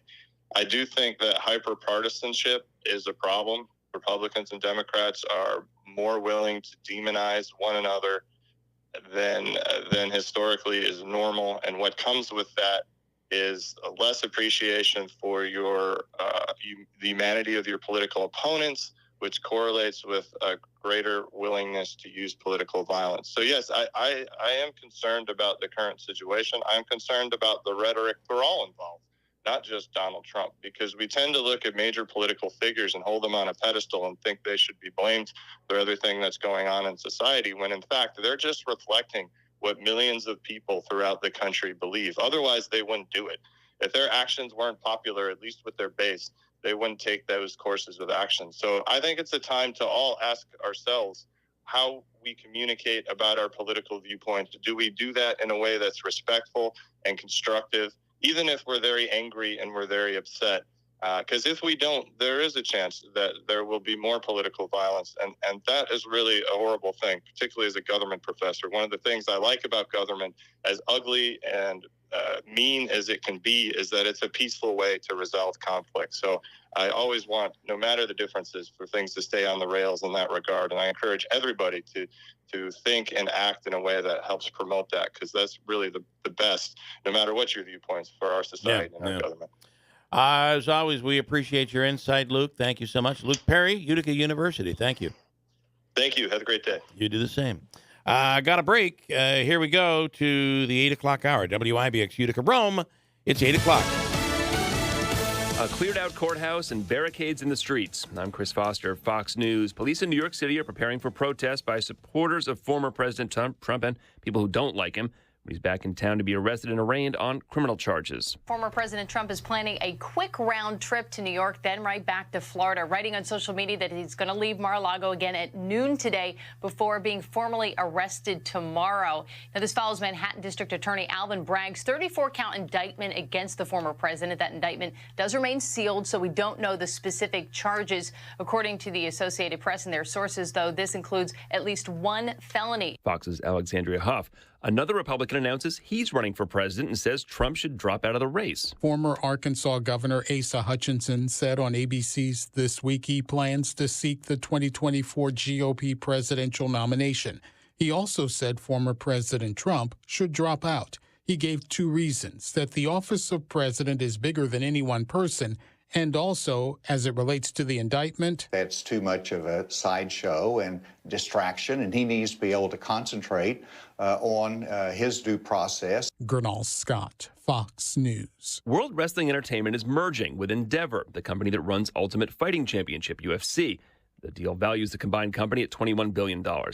Oil prices are up after an announcement that production is going down. Saudi Arabia and other oil producers are cutting more than 1 million barrels of oil a day starting next month. OPEC, led by the Saudis, and a group of other producers led by Russia already agreed in October to cut oil production by 2 million barrels a day. Fox's Jenny Casola. The newest NATO ally, Finland, will be officially joining the alliance tomorrow as its 31st member. The country is also getting a new prime minister. Sanna Marin's losing her job, her party finishing third in yesterday's parliamentary election. America's listening to Fox News. The Dell Technologies semi-annual sale starts now with limited quantity deals on select performance PCs powered by 12th Gen Intel Core processors. Save on select Vostro laptops with built-in security features and select Latitude laptops with enhanced privacy, collaboration, and connectivity. Save on select essential accessories plus free shipping and special financing with Dell Business Credit. Call a Dell Technologies advisor at 877-ASK-DELL. That's 877-ASK-DELL. Hi, I'm Martha Stewart. Every year, more than 4 million pets enter shelters here in the United States. My friends at American Humane have been helping animals since 1877. The goal is to ensure that pets have a safe shelter, especially during natural disasters. Adopting a shelter pet allows shelters to help more animals awaiting care. Please consider adopting today and take some time to learn more about American Humane's other work at americanhumane.org. We have mostly sunny skies. A nice start to the day and a warm up to above 60 degrees today, though. Right now, 32 and sunny. WIBX news time is 8:03. Well, the state budget deadline has come and gone with no deal in place. Lawmakers headed back to the state capitol in Albany today to try to work out a deal. Both the Senate and Assembly were sent home Friday, hours ahead of the deadline, which was midnight on Saturday. According to reports, the issues that are still holding up the budget from being passed are ones we've heard quite a bit about. Affordable housing and bail reform. If an emergency spending measure is not approved by the end of the day today, state workers might not receive their next paychecks on time. New Hartford police asking for help identifying several individuals involved in a coordinated theft at a New Hartford retailer. The video and images that you can find at WIBX950.com show a group of 4 people stealing numerous fragrances from the Ulta Beauty on Commercial Drive in New Hartford. That is according to New Hartford Police. Again, you can find that video on our website. Anyone with information is asked to contact New Hartford Police, or you can submit a tip anonymously through Mohawk Valley Crime Stoppers. A 23-year-old Utica man wanted on outstanding warrants faces new charges after being caught with a gun by police. An investigator with the GIVE unit says he saw Luau walking on South Street and was aware of the outstanding warrants. A foot pursuit ensued, during which time police say Luau was holding the gun in his hand while he ran, and then at one point threw away the clip of the gun, and then later the gun itself. Both were recovered. Police say he faces additional charges, including criminal possession of a weapon. An autopsy being conducted today on a body that was found near a park in Schenectady County this weekend. A man's remains were discovered near Lions Park in Niskayuna Saturday afternoon. Officials say it appears that his body had been in the water for an extended period of time. The name of the individual has not yet been released. Your WIBX Weather Center forecast comes to you from Eyewitness News Chief Meteorologist Craig Flint. Chance of showers this evening, but before then, mostly sunny skies. A very nice day. A high in the low 60s today. We do have a chance of showers after 5 p.m. Showers likely tonight, otherwise cloudy with a low of 41. Chance of rain showers during your Tuesday as well. A high of 56. Wednesday, we could see some rain, a high of 65. Thursday, a high in the low 60s. And again, looking like we'll see some rain showers definitely on Wednesday and Thursday. Bill, right now, mostly sunny skies, 32 degrees. WIBX News Time is 8:06.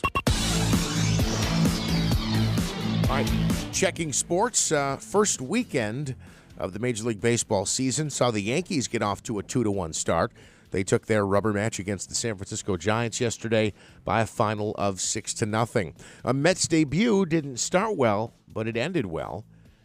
Cody Senga was marvelous in his Major League debut. A rough first inning, but the Mets did wind up taking a 5-1 victory over the Miami Marlins. They've won 3 of 4 to start the season. New York now heads to Milwaukee, where they will open up a 3-game series against the Brewers. The Yankees stay home while they will open up a series against the Philadelphia Phillies tonight. A new champion will emerge from the NCAA men's basketball tournament tonight. 4th seed UConn squares off with 5th-seeded San Diego State. The LSU women's basketball team made history as they downed Iowa 102-85 to win the women's national championship. Jasmine Carson came off the bench for LSU, scoring 22 points on 5 of 6 shooting from three-point range. Elsewhere in sports, some hockey news. The Rangers snapped a 2-game slide. They won 5-2 over the Capitals in Washington. The Islanders losing back-to-back games after they lost 2-1 to the Carolina Hurricanes. The Devils were blown out by the Jets, a final of 6-1. NBA basketball, the Knicks have clinched a playoff berth. They extended their winning streak to 4 games, 118-109 over the Wizards. The Nets extended their winning streak to 3 games, beating Jazz 110-111. And the Comets, unfortunately, dropped 2 of 3 this weekend. They lost to Rochester at home and away Friday and Saturday, but bounced back with a shootout victory over the Syracuse Crunch on Sunday. It was a good for Utica to get a win over the Crunch because that is who they are now behind in the North Division in the playoff chase. Let's talk about what we have coming up next, Jeff. Yeah, so in a very important annual project that goes on, it's Keep America Beautiful, and several Keep Mohawk Valley Beautiful is the name of the local effort.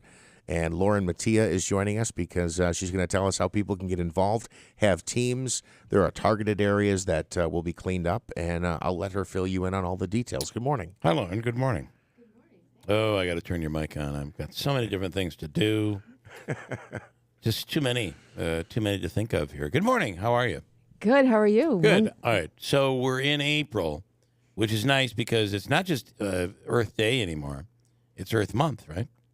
Absolutely. We're celebrating the whole month now. Yeah. I read that yesterday. But you have a campaign to keep this area clean and talk about what the plan is. The plan is to get out and clean up our environment. Now that the snow's melted, you can see all the litter that's kind of just tumbling around. Yep. And this is the dirtiest time of the year, right? Because everything's melted and nothing has really grown in yet. Yeah. So if you leave the litter there, the weeds and the grass, everything will grow over top of it, and it'll remain. So now's the time you can see it. Let's get rid of it. Absolutely. So the important part, Bill, here is to register and recognize the efforts that our area is doing. I'll be honest, I was out today, Saturday, and I saw a group cleaning up in the New York Mills Park, and they weren't familiar with Keep Mohawk Valley Beautiful, but we can make a huge impact as a 6-county region if we just go to our website, register a team. By doing so, we will give you supplies if you need it for your cleanup. But by doing so, we can put ourselves in line with a national registry, Keep America Beautiful, in order to gain funding and grants for other beautification, like free trees, cigarette butt receptacles. So what we're trying to do is get people to not only clean up, which I think they do a good job of, but go to our website and just register your team. It's quick. It takes like 1 minute. And then do you pick your location from there when you pick your team, or do you have locations available that basically need to be claimed, for lack of a better term? No, if a group wants to know where there's need, we can help with that. Mm-hmm. But otherwise, no, you can clean wherever you want to clean. And a lot of times that is somewhere that people frequent. So you're driving a certain route, and I don't know about anybody else, but I get very bothered when I see litter all over the place. I'm like, God, we ought to just. That's so easy to just clean that mess up, or not throw it out your window to begin with. Do not even. I got to tell you something. I'll call in and report if I see and call in a license plate number. I don't care. Yeah, doesn't bother me any. Yeah, I hate and it's done so blatantly where they just take a bag and they just throw it out the window. Yeah. I've never seen anything like it. Yeah. No, I have, and that's what bothers me. Cigarette butts too. That's a big thing too, right? Yeah, just use a receptacle. Right. Yep. It's just one plug. I mean, I was next to at Aldi's on Oriskany Boulevard this weekend. There was a vacant lot next to that, and it was just a prime spot to put an hour in, and it'll be all cleaned up. It'll look beautiful. I saw as well, if I could mention, because I live not far from there, Pulaski Park in New York Mills that you mentioned this weekend. They do an annual cleanup there, and it was very nice to see them out there because, unfortunately, we do get a buildup through the winter months of some trash. But it was great to see people out there cleaning up, and it looks so much better when they're done. It almost looks like, that first feeling when that first time you mow the lawn in the season, and it was like, wow, the lawn looks great. It was nice to see the park all cleaned up again because, in fact, I take my dog down there quite a bit. And my son goes down, and they got a nice little setup down there. So hats off to everybody who was involved with that. I'm glad you mentioned that because I had forgotten that. What is the website, by the way? It is mvedd.org/KMVB. Keep Mohawk Valley beautiful. Okay. All right. I think I'm on it here. I don't know. What is it again? Read it off to me. I'm going to try to get there. So it's MVEDD. Okay. .org. Okay. /KMVB. KMVB. You got it. Keep Mohawk Valley beautiful. KMVB. And there it is. Okay, you can go out and check that out, and you get on the but it gives you ideas. You can register, and if you do register, there are benefits to that because you can get certain supplies and that sort of thing. I think that's all important. If I can mention one more thing, we have, if you'll see on the website, 6 kickoffs, which we were doing the week prior to Earth Day, starting on Monday, and in our region, Oneida in Herkimer County, we will be kicking off Tuesday morning with Rome Mayor Izzo at Bellamy Park. Okay. And we will have local dignitaries, leadership support there, and hopefully some media to really kick the event off. And it will also be a supplies pickup area. So if you are just thinking about having a team, come on down for a few minutes. We have supplies, sign up. Okay, nice. And just one more thing. I just jumped on your Facebook page. You can go there as well. Keep Mohawk Valley Beautiful is the name of the Facebook page.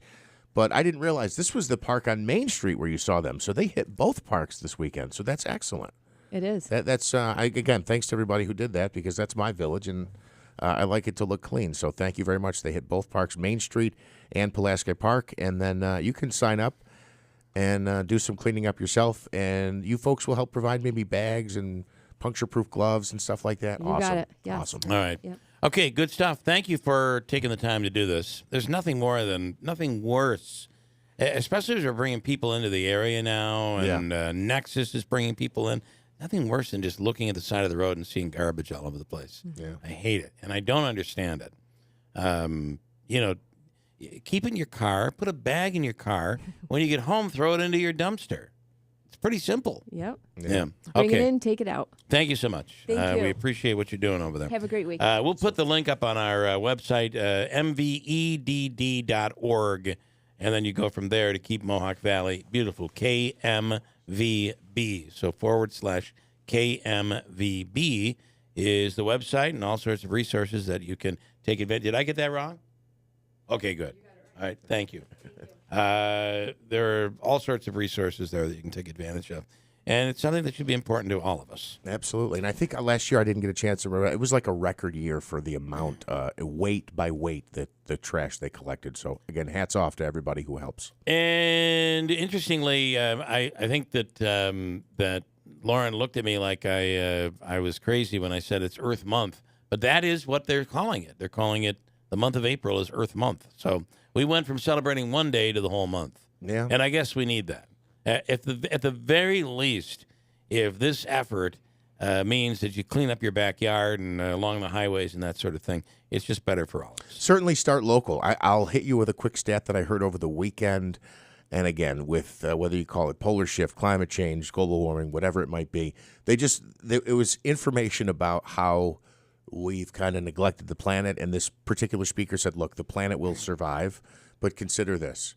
The planet itself, he was saying, but by the year 2050, there's supposed to be more, by tonnage, more trash in the ocean than all the fish weight combined. Is a terrible problem, right? I mean, that's disgusting. These plastic, as the plastic gives off these chemicals, and you're finding that in our seafood, and you see these third world countries where it's just a sea or a giant bay that is just filled with plastic bottles. That's the world you want to live in? Yeah. Come on. Ann says, have you seen, this is on the issue of the Country Music Awards that were on last night, and a lot of talk about, they opened the show talking about what are we going to do? Are we going to stand here and allow this gun violence to continue, especially in our schools? And it is terrible, and I just feel like there's a way that we can look at it without legislation, a way to look at it to say, first of all, while they try to figure things out in Washington, maybe we ought to make sure we're figuring things out in our own backyard. And I think that's what's been done by Pacenti, Sheriff Mashel, and Oneida County, is they said, we're going to put the money and back this so that every school has a police officer there. Yeah. Who is there at the very least as a deterrent, as a line of defense. Ann says, have you seen the rapid access safe room? Alabama has them in classrooms. Takes 10 seconds, and the teacher and students will be safe. All schools must have them. It's stuff like this that I think it's going to take us a long time to figure out with the Second Amendment, and to figure out how you keep the guns out of crazy people's, like this case that happened in Tennessee. That woman never should have had a gun, right? And certainly the guns that she had, even her parents had told police that she should not have a gun. There were issues, and she shouldn't have a gun. How do we find a way to not violate someone's constitutional right, and based on a medical history, not allow them to have a gun? I don't think that is a Republican or Democrat issue. I think it's something we should really consider. But in the meantime, while that is debated, what are we doing to protect our children right now? And it's not just our kids. A concert venue, a mall, a grocery store. Any Are soft, you kidding me? Any soft target that's out there. How do we protect people? It really makes you wonder. And here's something also to wonder: how much money do you think we're going to spend trying to make sure we protect all of these soft targets? And you know what your kids are doing today? Your kids, where I was in between. I never lived with the nuclear tests or the nuclear drills they used to do in schools, where you'd have to put your head down, I don't know, get under the desk, whatever it was. Yeah. I'm not sure how that would protect anybody from a nuclear attack, but that's what they did. For me, when I was in school, we only did the fire drill. So the bell goes off, you in an orderly fashion, you walk out of the school, you do your fire drill. Mr. Keeler, single file. There was all of that. But today, we literally are doing lockdown drills. And as a way to not scare the children, my wife told me that they don't call them active shooter drills, but that's exactly what they are. Right. And the key is to find a place where you can hide within. You lock your door, barricade the door, find a place where the children and teacher can hide in the classroom where they cannot be seen, in hopes that would prevent a shooter from entering that classroom. I mean, can you imagine that's what we have to do today? And that is being done in our schools right now as a way to try to combat, God forbid, if that particular school was targeted. It's a terrible thing that we have to do it, but we have to do it today. And we just saw last week, I mean, fortunately it wasn't a real call, but we had calls to 911 about either shots fired or active shooting at 2 local high schools. Yeah. It seems to be part of a coordinated effort that went on statewide. And I'll be honest with you, this is a weird thought, but I guess I'm curious your thoughts on it. I don't think I said this on the air. It just made me think if it was a coordinated effort statewide, I'm not saying I'm not doing this, the young people today are so dumb. But it just seemed to me that if it was a 10th and 11th grader or a group of them who were like, yeah, let's cash in on this prank, we'll get a day off or whatever. They would have done it to their school and maybe not a couple the whole region. Maybe a few neighboring schools or something, but this was all over the state. So it just made me think that like somebody of the adult, over the age of 18 or 21 was behind this or coordinating this. And it just made me like, what kind of a scumbag are you? To be behind that. And I hate to say it, but or is it someone that's trying to bring attention to the fact that there needs to be legislation? It could have been done. Could it be an unlikely person out there that did this, that's thinking, I'm doing this for the good of the community. I'm going to call these in so it brings attention to maybe it wasn't someone who was thinking nefariously. Maybe they were thinking like they were doing something good, which, by the way, they're ill-advised. That's not the way you handle things. Correct. I don't think we know right now. No, right now we don't. Who made all of those phone calls and how they pulled it off without anybody knowing. It really blows my mind. But it does show you how, you say, prior to Columbine, there were any shootings in schools. In fact, the policy back then was police would arrive and it would be a hostage situation. They'd negotiate and bring everybody out safely, hopefully without anybody being shot. But then we realized there is a new thing where the concept is to go in and just shoot and kill as many people as you can kill.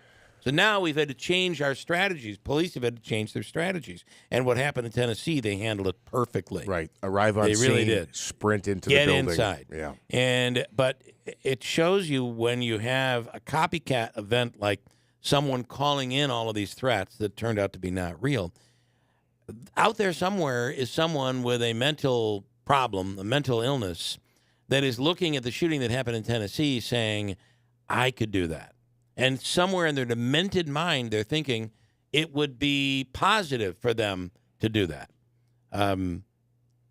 That's the copycat problem that we're dealing with in this country nationwide. It's not happening anywhere else in the world but here. It's crazy. I don't understand it. 8:23 coming up. You want to talk craziness? Let's talk stalemate in Albany. Budget not done on time over the weekend, and Brian Miller is in to talk about that. Also got a chance for you to win $100. Of course, we did that this morning with the free money question of the day. But every day, all day, from 8 to 5 for the next several weeks, you will have a chance to win $100 every single hour. I got details on that coming up also. 8:23 at WIBX. Our locally owned and operated small businesses are the heartbeat of our community. The WIBX 950 and 106.9 FM industry aces stand out as leaders in their fields, like Clinton Car Wash, caring for your ride with hometown pride in Clinton. At Clinton Car Wash, they are now offering unlimited plans starting at $19.99 a month. And with an unlimited membership, you can wash your car every day. Support one of these fantastic WIBX industry aces here in Central New York today. Spring has sprung. It's the Strong Spas Factory Store Spring Sale all month long. Sangertown Square. Blowout prices on floor models and factory recertified spas. Clearing out the floor to make room for more. Immediate delivery. It's a spring super sale at Strong Spas. Visit the largest spa showroom in the country. Huge savings. Price to move. See for yourself. Find them in Sangertown Square and ask about their financing options for credit qualified buyers. Get in your spa at Strong Spas. Hurry, these spas won't last. Honey, why are you peeking out the window and spying on the neighbors? I can't stop watching what they're doing to their house. Look at that. They added a sunroom and put in a pool. Do you think they won the lottery? No, not the lottery. Julie and Jeff got a home equity loan from Adirondack Bank. They're using the equity from their home to renovate. Really? Yes, Adirondack Bank has home equity rates as low as 3.99% annual percentage rate. You can access the equity in your home to fund almost anything. Huh. Maybe we should call Adirondack Bank. What about a new kitchen? Wouldn't that be awesome? Well, then, of course, we would need new furniture, and we could repair the roof. Oh, and even take that trip to Italy that we've always talked about. And, of course, I need a new car. Slow down, honey. Let's go talk to the experts at Adirondack Bank. Stop into your local Adirondack Bank for more information on home equity loan rates as low as 3.99% APR. Or call 877-404-2265 for credit costs and terms. Apply today at AdirondackBank.com. Equal housing lender, member FDIC. So you have pain that you cannot get rid of. Have you thought about the Omni Surgery Center? Less invasive surgeries, neck and back pain, shoulder pain, etc. If you have pain, there's an answer. You don't have to live with the pain. Here's the website to check out, killpain.com. We're talking about Dr. Hyder and the Omni Surgery Center. They have an office location in the business park, and the surgery center is on French Road. Their phone number is 315-765-8448. You don't have to live with the pain. In some cases, as in the case of my father, the back pain can be so excruciating, it won't allow you to sleep. It ruins appetite. It ruins mobility. It can cause a loss of strength, et cetera, et cetera. It can create a horrible decline, and not to mention the depression of having constant pain and not being able to come up with a way to get rid of it. You don't have to live that way. I call what my father had done at the Omni Surgery Center nothing short of a miracle. Dr. Hyder, in my father's case, it was non-surgical, and it involved injections into the spine, into the spinal area, and it was instant relief. Instant relief. And it certainly felt like a miracle when you saw him. We had to help him walk into the surgery center, and he walked out on his own. Pretty amazing. Dr. Hyder, call today for details. Don't live with the pain. 315-765-8448, or check out their website, killpain.com. Even if you haven't heard of refund shock, you might feel it. That's because refunds are smaller this year thanks to stimulus payments and pandemic-related tax credits expiring. Before you file, talk to an expert like Jackson Hewitt. Even with smaller refunds, Jackson Hewitt will get you your guaranteed biggest refund. And right now, tax prep is 50% off. So go to Jackson Hewitt today and save. 50% off is a limited time offer for new clients filing at participating locations. Max value $200. Visit jacksonhewitt.com/50 for terms. From screen printing and embroidery to promotional products and online shops, it's all under one new roof at Max's Print Shop in Marcy. Order anytime and any quantity in person or online at maxsprintshop.com. Since 1978, we pride ourselves on personally meeting every customer's need. We can take your project from design to production. And remember, Max's Print Shop will stitch anything. And we mean anything in the Utica-Rome area. Find us at 9555 River Road in Marcy or online at maxsprintshop.com. Prescriptions require an online consultation with a healthcare provider who will determine if appropriate. Restrictions apply. See website for details and important safety information. Subscription required. Price varies based on product and subscription plan. Hey guys, did you know there's a generic form of Viagra that works just the same, but is 95% cheaper? And you can get it online? Just go to 4hims.com/radio. Through Hims, you'll get a free medical consultation, discreet shipping if prescribed, a 100% online process, and trusted generic alternatives to the name brands at up to 95% off. That's right, get generic for Viagra, the same active ingredient as brand name Viagra, but for 95% less. It's the same medication, still prescribed by a licensed medical provider, but with zero copay, no expensive appointments, and no awkward face-to-face conversations. To start your free online visit, you need to go to this exclusive address, 4hims.com/radio. That's 4hims.com/radio for your free online visit. FORHIMS.com/RADIO. Hey, spring is finally here. Time to open your windows and doors, or maybe it's time to upgrade your windows and doors as well. New York Sash can help, and right now you can save 20% with all of their products during the New York Sash Spring Sale. Wouldn't it be nice to have brand new, easy to open windows? No more drafts, no more peeling paint or rot or frames that stick. Think windows that open with the slightest touch and are super easy to clean. We're in the middle of a project at our home. Last year we had windows put in the front, and coming up we will have windows in the back, and that's what we're doing now. They were just, as we speak, I don't want to say as we speak, but this past week they were doing the final measurements. Or maybe it's time to swap out a door. Entry doors, very important, as you can expect. Storm doors, sliding patio doors. New York Sash can match your home's exterior. Keep your home energy efficient. Even keep your pets safe with custom doors made just for you. Now is the time. The New York Sash Spring Sale is going on this week, where you can take 20% off new windows and doors. Stop by the New York Sash showroom on Oriskany Boulevard or visit newyorksash.com for a free demonstration and price quote. WIBX 950 and 106.9 FM. This is Keeler.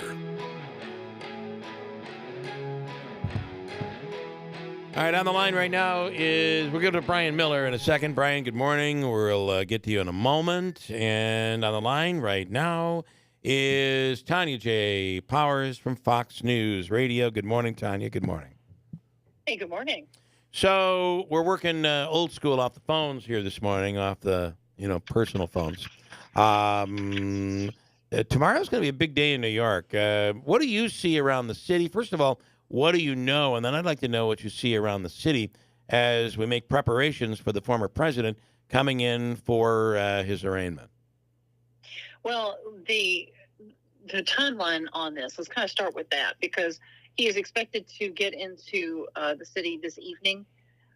He is going to be in Lower Manhattan tomorrow midday, sometime midday-ish. His arraignment is set for 2:15 local time. As soon as that's over, we understand he will get back on a plane and go back to Florida. And tomorrow night he has a primetime address from Mar-a-Lago. Which we'll have reporters there as well. We'll be covering that. So that's kind of the timeline of how things are expected to go. As far as what's going on in the city, there's obviously a lot of, security and police presence downtown in Lower Manhattan, where the courthouse is. I went over to Trump Tower yesterday. I just kind of wanted to see what things looked like, ahead of today and tomorrow.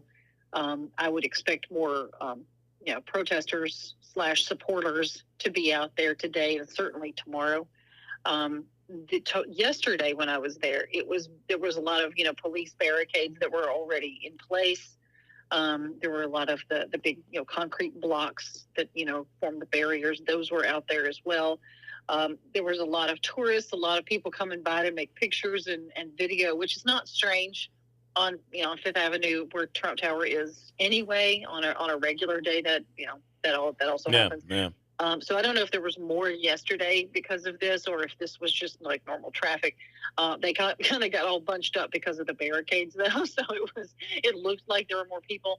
But as far as like supporters or protesters with signs or anything, there wasn't anything like that there yesterday. I assume that will change as the day wears on. So far, it has been relatively quiet, right? Even after the expected indictment that was going to be coming, was it last week or 2 weeks ago? Whenever.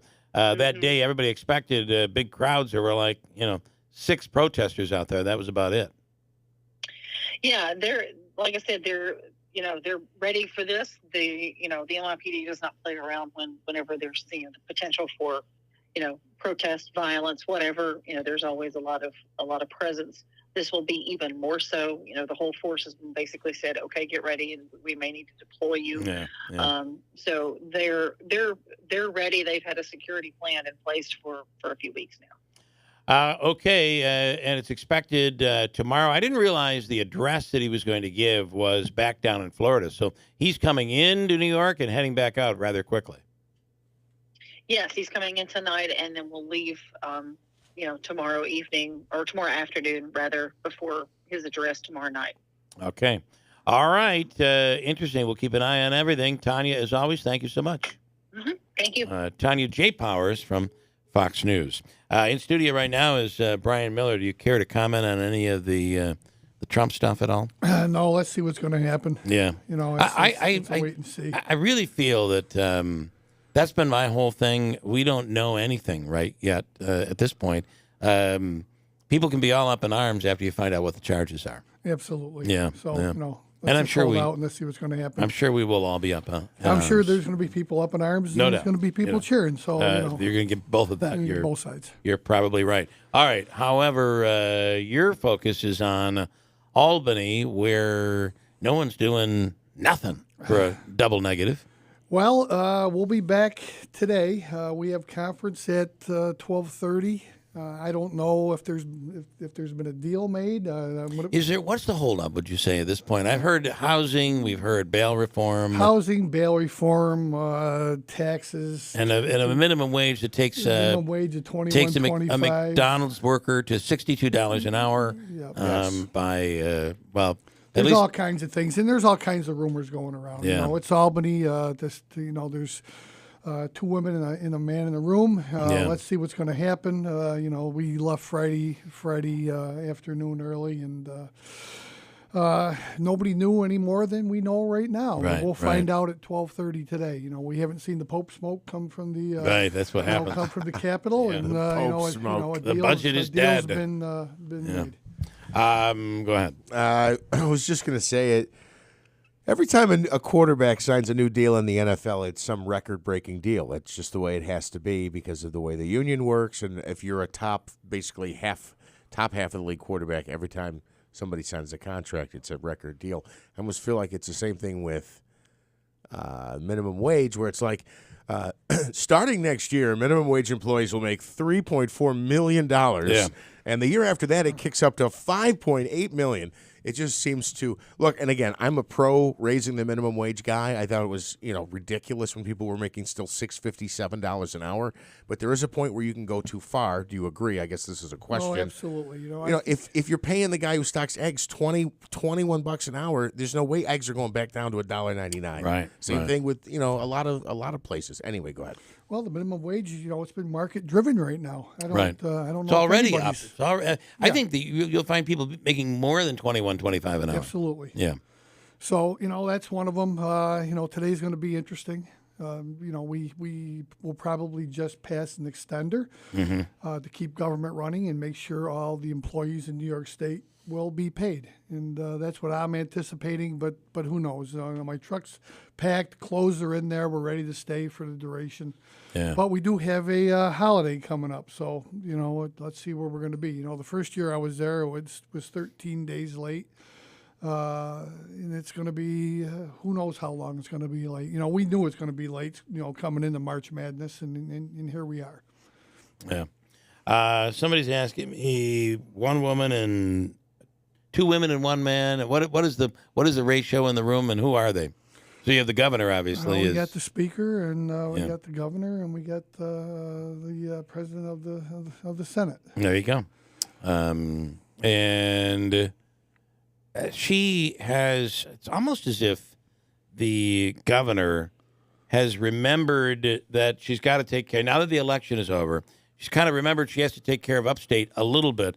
Whereas this bail reform is all of a sudden becoming an issue, and she's getting the heat really from downstate. Oh, They absolutely. don't want any change. No, they don't want any change. The progressive legislators out of the city don't want any change on bail reform. The governor understands. She got a lot of heat last year. Yeah. I think the message was sent crystal clear to her that we need bail reform. Right. Let's see how far it's going to go. It probably won't be far enough for what we want, but here it is.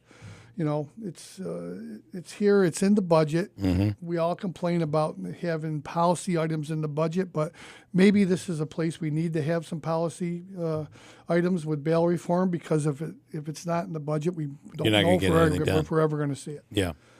Seem quite regressive in some cases. They seem like regressive lawmakers on the bail reform issue, going the wrong way. What do you think of these new potential taxes? And do you think that's going to happen on social media and internet things? We got the streaming. It's going to affect every one of us. It's going to affect every household here. Yeah. And we all buy online now, so it's going to be 25 cents per delivery. Is it going to be there? It's $227 billion. That was the governor's budget proposal. The one House bills came out from the Assembly. It was $231 billion. So in order to increase it $4 billion, we got to come up with some revenue enhancers, which are code for taxes. Yeah. They just, it's 25 cents per delivery is being talked about for Amazon, I think UPS. And I think for Uber, it's 50 cents per ride. And that's not much. It's, admittedly, that's not a lot But they're already, here's the thing that kills me. They're already making a sales tax. Absolutely. And that didn't used to be it used to be we would buy online and you wouldn't pay sales tax. Well, that has been taken care of. So now we're already paying sales tax. We're just adding another tax on top. They just invented it. Really, a tax. Just think of how many times the Amazon truck comes to your house. Last week they were probably at my house 6 or 7 times. Right. Yeah. And that's a quarter every time.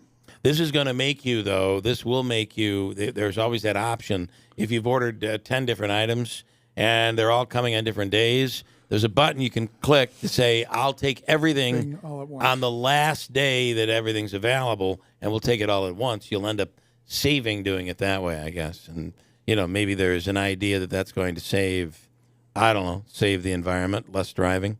I don't know. But there's other things out there, too. We got affordable housing. That's been one of the big debate items in the last few weeks. And it's, what's happening here is the governor wants to put more housing out there, more affordable housing, which we all know we need. Sure. But New York State wants to take away the local municipalities' right to say where it's got to go. And here we go again. We've done the same thing with locating our solar arrays. Right. Our 94C. So New York State's taking more and more and more away from the local governments. And all those affordable houses that they might construct, will those have to be you can't have natural gas connected and things like that? Or is that something that's still being kicked further down the road? Well, that's being talked about right now too. So that's probably going to be all part of it. The CLCPA, the climate action plan we got here, we got issues with taking your gas stoves away, which they backed off on that. But your hot water units and your heating, it's all going to be electrified. Let's see. Donna says double taxation without representation. Actually, it's double taxation, but there is representation. Yes, we do. It just so happens that you're not really privy to all that representation until the end. When the deal's made and the bills come out, we're going to be briefed on them. And, our conferences, the deal will be made, the bills come out, it goes to our Ways and Means team. They research it. We're briefed on every one, and then we're going to debate, and we're going to see if, what we can do. Mike says it's vitally important that we take care of this piece to have the state workers paid, especially as elected officials in their staff and their staff. I am wiping the sarcasm from my mouth, he says. But the reality is, if this doesn't get taken care of, people won't get their checks next week. Absolutely. And it includes, yes, it would include you. It would include staff, but also all government workers. As long as the budget's late, the legislators don't get paid. Oh, I didn't realize that. That's the way that works. We just want to make sure that's right. That's government the penalty. Operates and the state workers who are out there working today, and they'll be working. Does your staff get paid during this time? Yes, they do. Okay, but not the legislators. Not the legislators. Okay, all right. When did that go into effect? It was before I came. Yeah, okay. It wasn't that long ago, though. I don't think so. Yeah. Where they started to say, okay, as a penalty, as an incentive to get the budget done on time, we'll take their pay away from it. It's not a bad idea. No, but for legislators who don't know how to save, it's awesome. You get a big bundle at the end. So for those, but ultimately, it is ridiculous that we can't come to a conclusion on time. April 1st comes around every year. We know it's got to be there. I was a county. And you know all this stuff. You know all these issues. The budget comes out in January. We start talking about it. We advocate for certain parts of it we want. The one house budget bills go out. They sit down. We know we got to move on these things. Yeah. And then you have the issue of in bail reform. One of the things that keeps being talked about is giving judges discretion. So we do have an attorney who tells us that judges already do have discretion, but instead today that they have to give a reason why on the record why the person is being held on bail. Do you see it that way? And the other part of this, I wonder, we're seeing around the state where judges are saying in certain cases, well, I couldn't post bail on this person because of bail reform. Yet others will come in and say, no, that you absolutely could have put this person behind bars, and they would have to post bail. You could have done that. But doesn't it bother you that we're having this debate, we're having this conversation, and that the judges who are at the forefront of this entire process are confused by the current law? That's a problem. Oh, absolutely. And we've seen this keeping these people in on bail for on many cases. Right. And I've heard the attorney.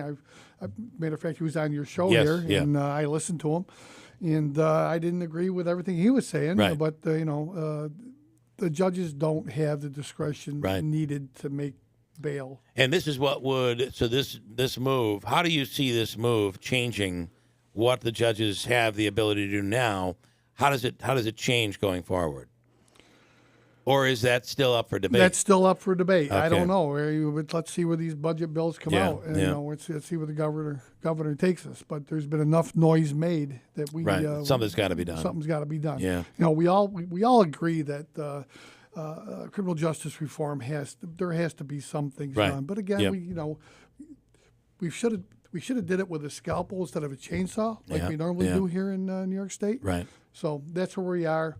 And I was an engineer all my life. When you have a bad design, you take the drawing, you crumble it up, and you start again. Over. Yeah. And we don't do that. We don't do that. Not in politics. And then the HALT Act. Do you see any changes coming to the jail systems out there? I certainly hope so. Our jails aren't safe. That's it really is putting corrections officers in danger. Absolutely. Yeah.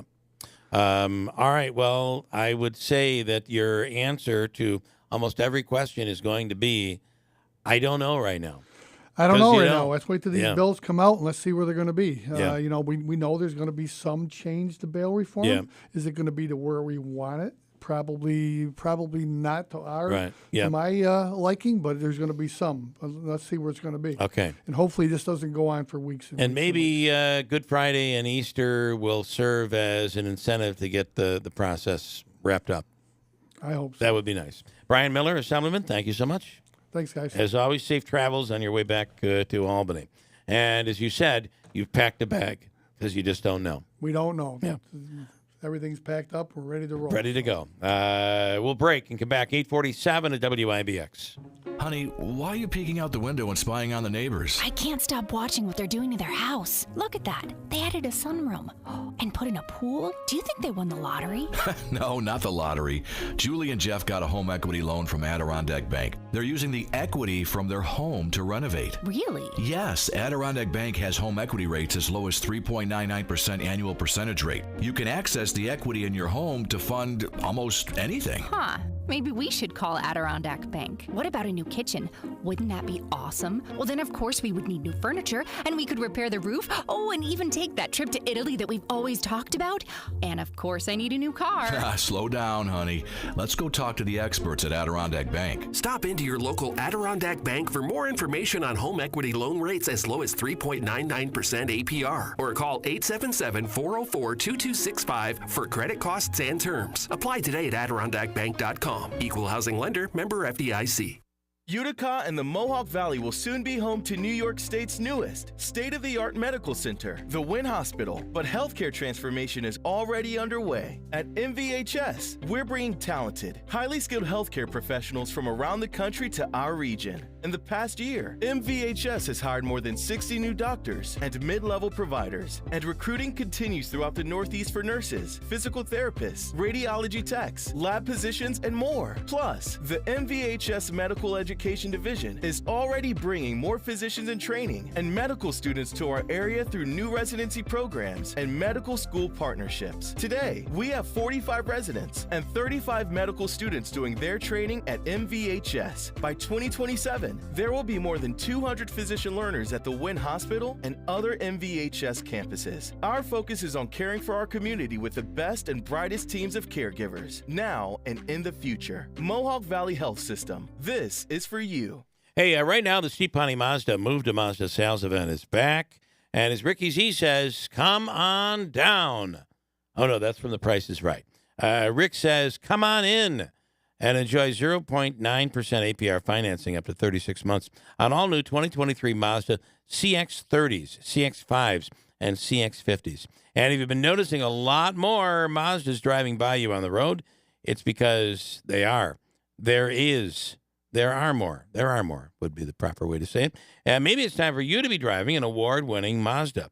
Their Move to Mazda sales event is going on right now from the dealership that's achieved #1 first place nationally in customer satisfaction. That's all about how you're treated, what the experience is like when you go in for service or go in to purchase before and after the sale. They've got it taken care of. They're #1, and that's among all Mazda dealerships in the country. Steve Pawnee Mazda, Commercial Drive in Yorkville. For your financial advice to be useful, it needs to be tailored to how you live your life. I'm Jim McGuire, branch manager of Baird's Utica office. At Baird, we provide investment and financial planning for all areas of your life: retirement, family, and estate plans, and charitable giving. Plus, we coordinate our advice with your tax and legal advisors, so you can be confident all your plans are working together for you. Discover the Baird difference. Visit BairdUtica.com.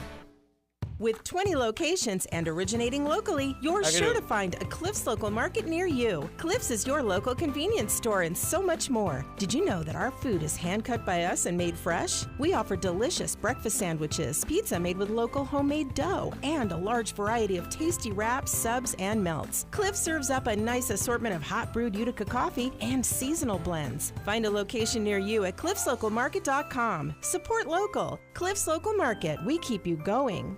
Well, as the weather warms up, and today, yes, it's true, we are going to be in the, maybe you get the temperature from me, Jeff, just where we are currently. We are going into the low 60s today. Mm-hmm. Currently, we are at a sweltering, what? 33. Still only 33, but it's coming. It's going to warm up, and the whole week looks this way. Now is the time to be thinking about making sure your heating and cooling, just around the corner, cooling systems are in play and ready to go and are efficient for you. The efficiency is so important. This is a perfect time to think about insulation, because insulation is not all about just the cold weather, but it is when we get those very, very hot days in July and August, able to keep the heat out. And if you're running air conditioning, keep the cooling in, the cooler weather in, to stabilize your heating bill. Collis has a whole team dedicated to ensuring that their customers save every single way possible, that you're not leaking out savings. You're not leaking out your hard-earned money because of poor insulation. They start with a free, absolutely free, home energy assessment. At no cost, they'll come in and assess your property, get information about the construction, and it's amazing what they can come up with, and look through your home and give you ideas on how you can save money. It might be something as simple as changing out light bulbs. It could be insulation. And there are cases where people have reached out. There are a lot of programs available, incentives and rebates in New York. And Collis knows these programs like the backs of their hands. And to be able to go in and get every penny for you. In some cases, people have had their insulation projects completely paid for. And even better than that. And maybe you just get a savings, which certainly helps. Collis understands the whole process and can walk you through it. So begin by making the phone call to Fred F. Collis and Sons. Heating, cooling, and insulation. WIBX 950 and 106.9 FM. This is Keeler. And the official coffee of the Keeler in the Morning radio program is from Daylight Donuts in New Hartford. Those delicious snowflake rolls are back this week for your Easter dinner. If you've not gone through, you can drive right through the drive-thru and say, put my name down. I want a dozen, or I want 2 dozen, or whatever, of the snowflake rolls for Easter dinner this Sunday, or any of your festivities going on through the weekend. It's all there at Daylight Donuts. These are incredibly delicious. They come out only 3 times a year, Thanksgiving, Christmas time, and Easter. And you have to order in advance. So get over, put your order in, and get ready to pick up this weekend at Daylight Donuts in New Hartford. Okay, so I wanted to mention, I mentioned earlier this morning that everybody's got a chance to win $100 every hour here on WIBX. So at the top of each hour during our hourly newscasts, what I'll be doing for the rest of the day and the rest of this week and into next week and so on is giving you a 3-digit code. You simply go to our website, WIBX950.com. You enter it into our Win Cash code. I will be giving you the Win Cash code, and it's every hour, 8 to 5, Monday through Friday. And here we go with our first Win Cash code. It is 862. Just remember those 3 digits. You can enter them on our website, 862. And you'll find at WIBX950.com under contests, the Win Cash code gets you money. You'll find at WIBX950.com. That's exactly what I was trying to say. The Win Cash code gets you money. Thought I'd throw that back at you. Thank you. I don't know why I can't stop the audio from playing on that. But anyway, yeah, so you get a chance beyond Hobica to win money.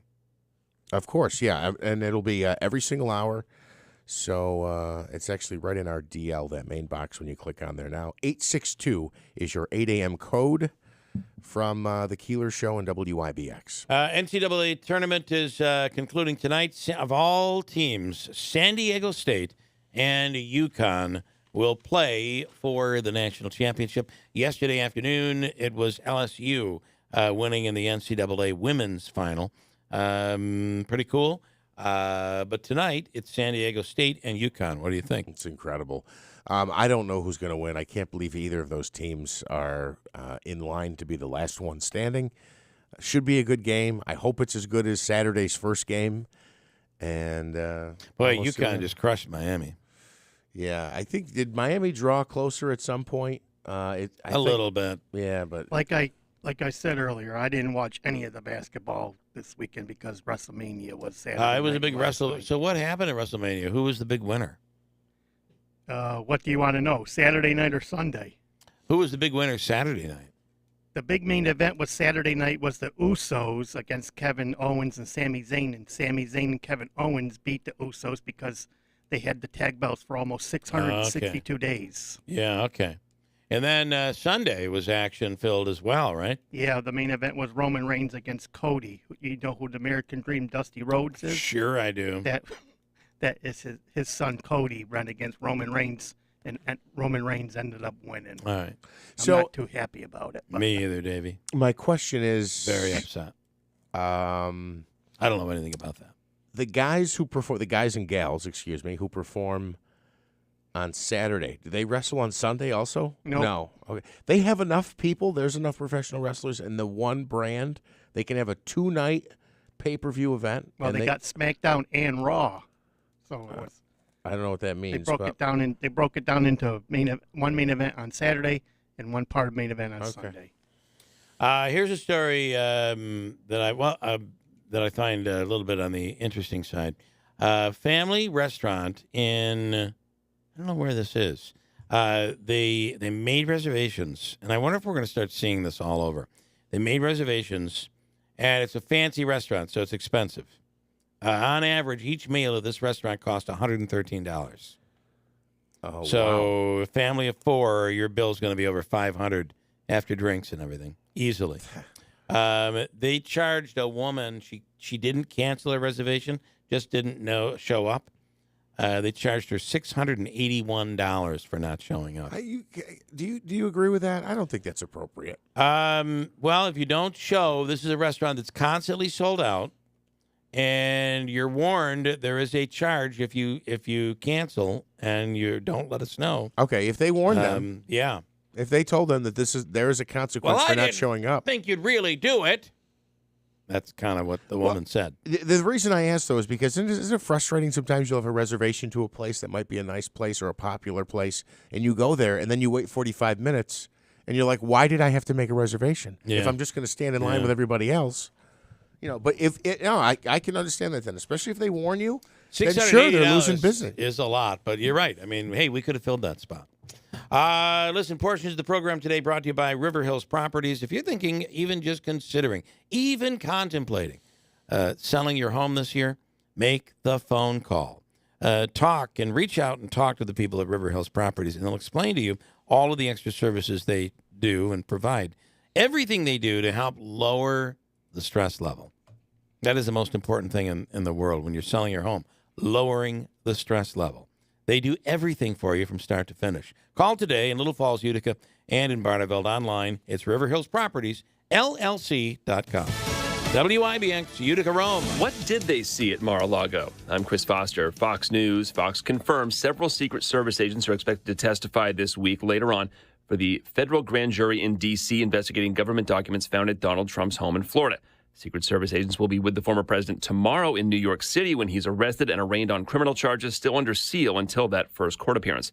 Trump attorney Jim Trusty on Fox and Friends. We suspect that the indictment will have some fundamental problems, but we do have to take a wait and see. We have to see what we get and file appropriate motions on the back end. Trump says he'll be leaving Florida today at noon, and then tomorrow morning will be at the courthouse. Can you believe it? He writes on his Truth Social account, America was not supposed to be this way. There are more severe weather warnings in parts of the Midwest and South tomorrow. The warning coming just days after a series of storms ripped through the central part of the U.S., bringing catastrophic tornadoes that left behind a swath of death and destruction. At least 32 people died after buildings collapsed and trees fell on homes with people inside in 11 states across the Midwest. Fox Anita Vogel. There's a direct demand for the immediate release of an American reporter arrested in Russia. Secretary of State Antony Blinken has spoken to Russia's foreign minister about the detainment of Evan Gershkovich the White House has called ridiculous. That according to the State Department, which says Blinken echoed the words of President Biden in telling Moscow to let him go. The Wall Street Journal reporter faces up to 20 years in jail over espionage charges the Journal has denied. Moscow claims Gershkovich was gathering details on a Russian defense company that was under a state secret. The Foreign Ministry also says Washington should not be politicizing the case. In Washington, Ryan Schmelz, Fox News. There's an arrest at a bombing that killed a pro-military blogger in St. Petersburg, Russia. America's listening to Fox News. The Dell Technologies semi-annual sale starts now with limited quantity deals on select performance PCs powered by 12th Gen Intel Core processors. Save on select Vostro laptops with built-in security features and select Latitude laptops with enhanced privacy, collaboration, and connectivity. Save on select essential accessories plus free shipping and special financing with Dell Business Credit. Call a Dell Technologies advisor at 877-ASK-DELL. That's 877-ASK-DELL. Hi, I'm Martha Stewart. Every year, more than 4 million pets enter shelters here in the United States. My friends at American Humane have been helping animals since 1877. The goal is to ensure that pets have a safe shelter, especially during natural disasters. Adopting a shelter pet allows shelters to help more animals awaiting care. Please consider adopting today and take some time to learn more about American Humane's other work at americanhumane.org. Hi, Laura here from the Old Wicker Mill. Do you realize Easter is early this year? It's this Sunday. Are you ready?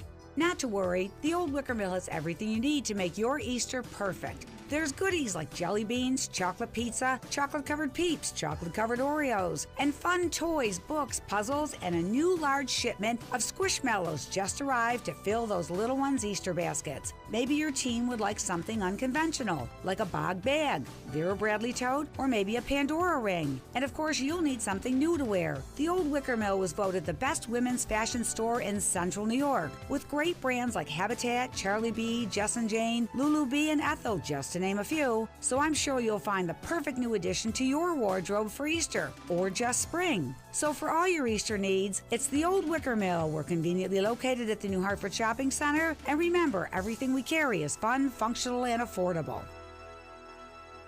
It can be dangerously easy to steal your identity during tax season because so much sensitive info is all together. Before we start the annual meeting of Sean's personal info, has anyone seen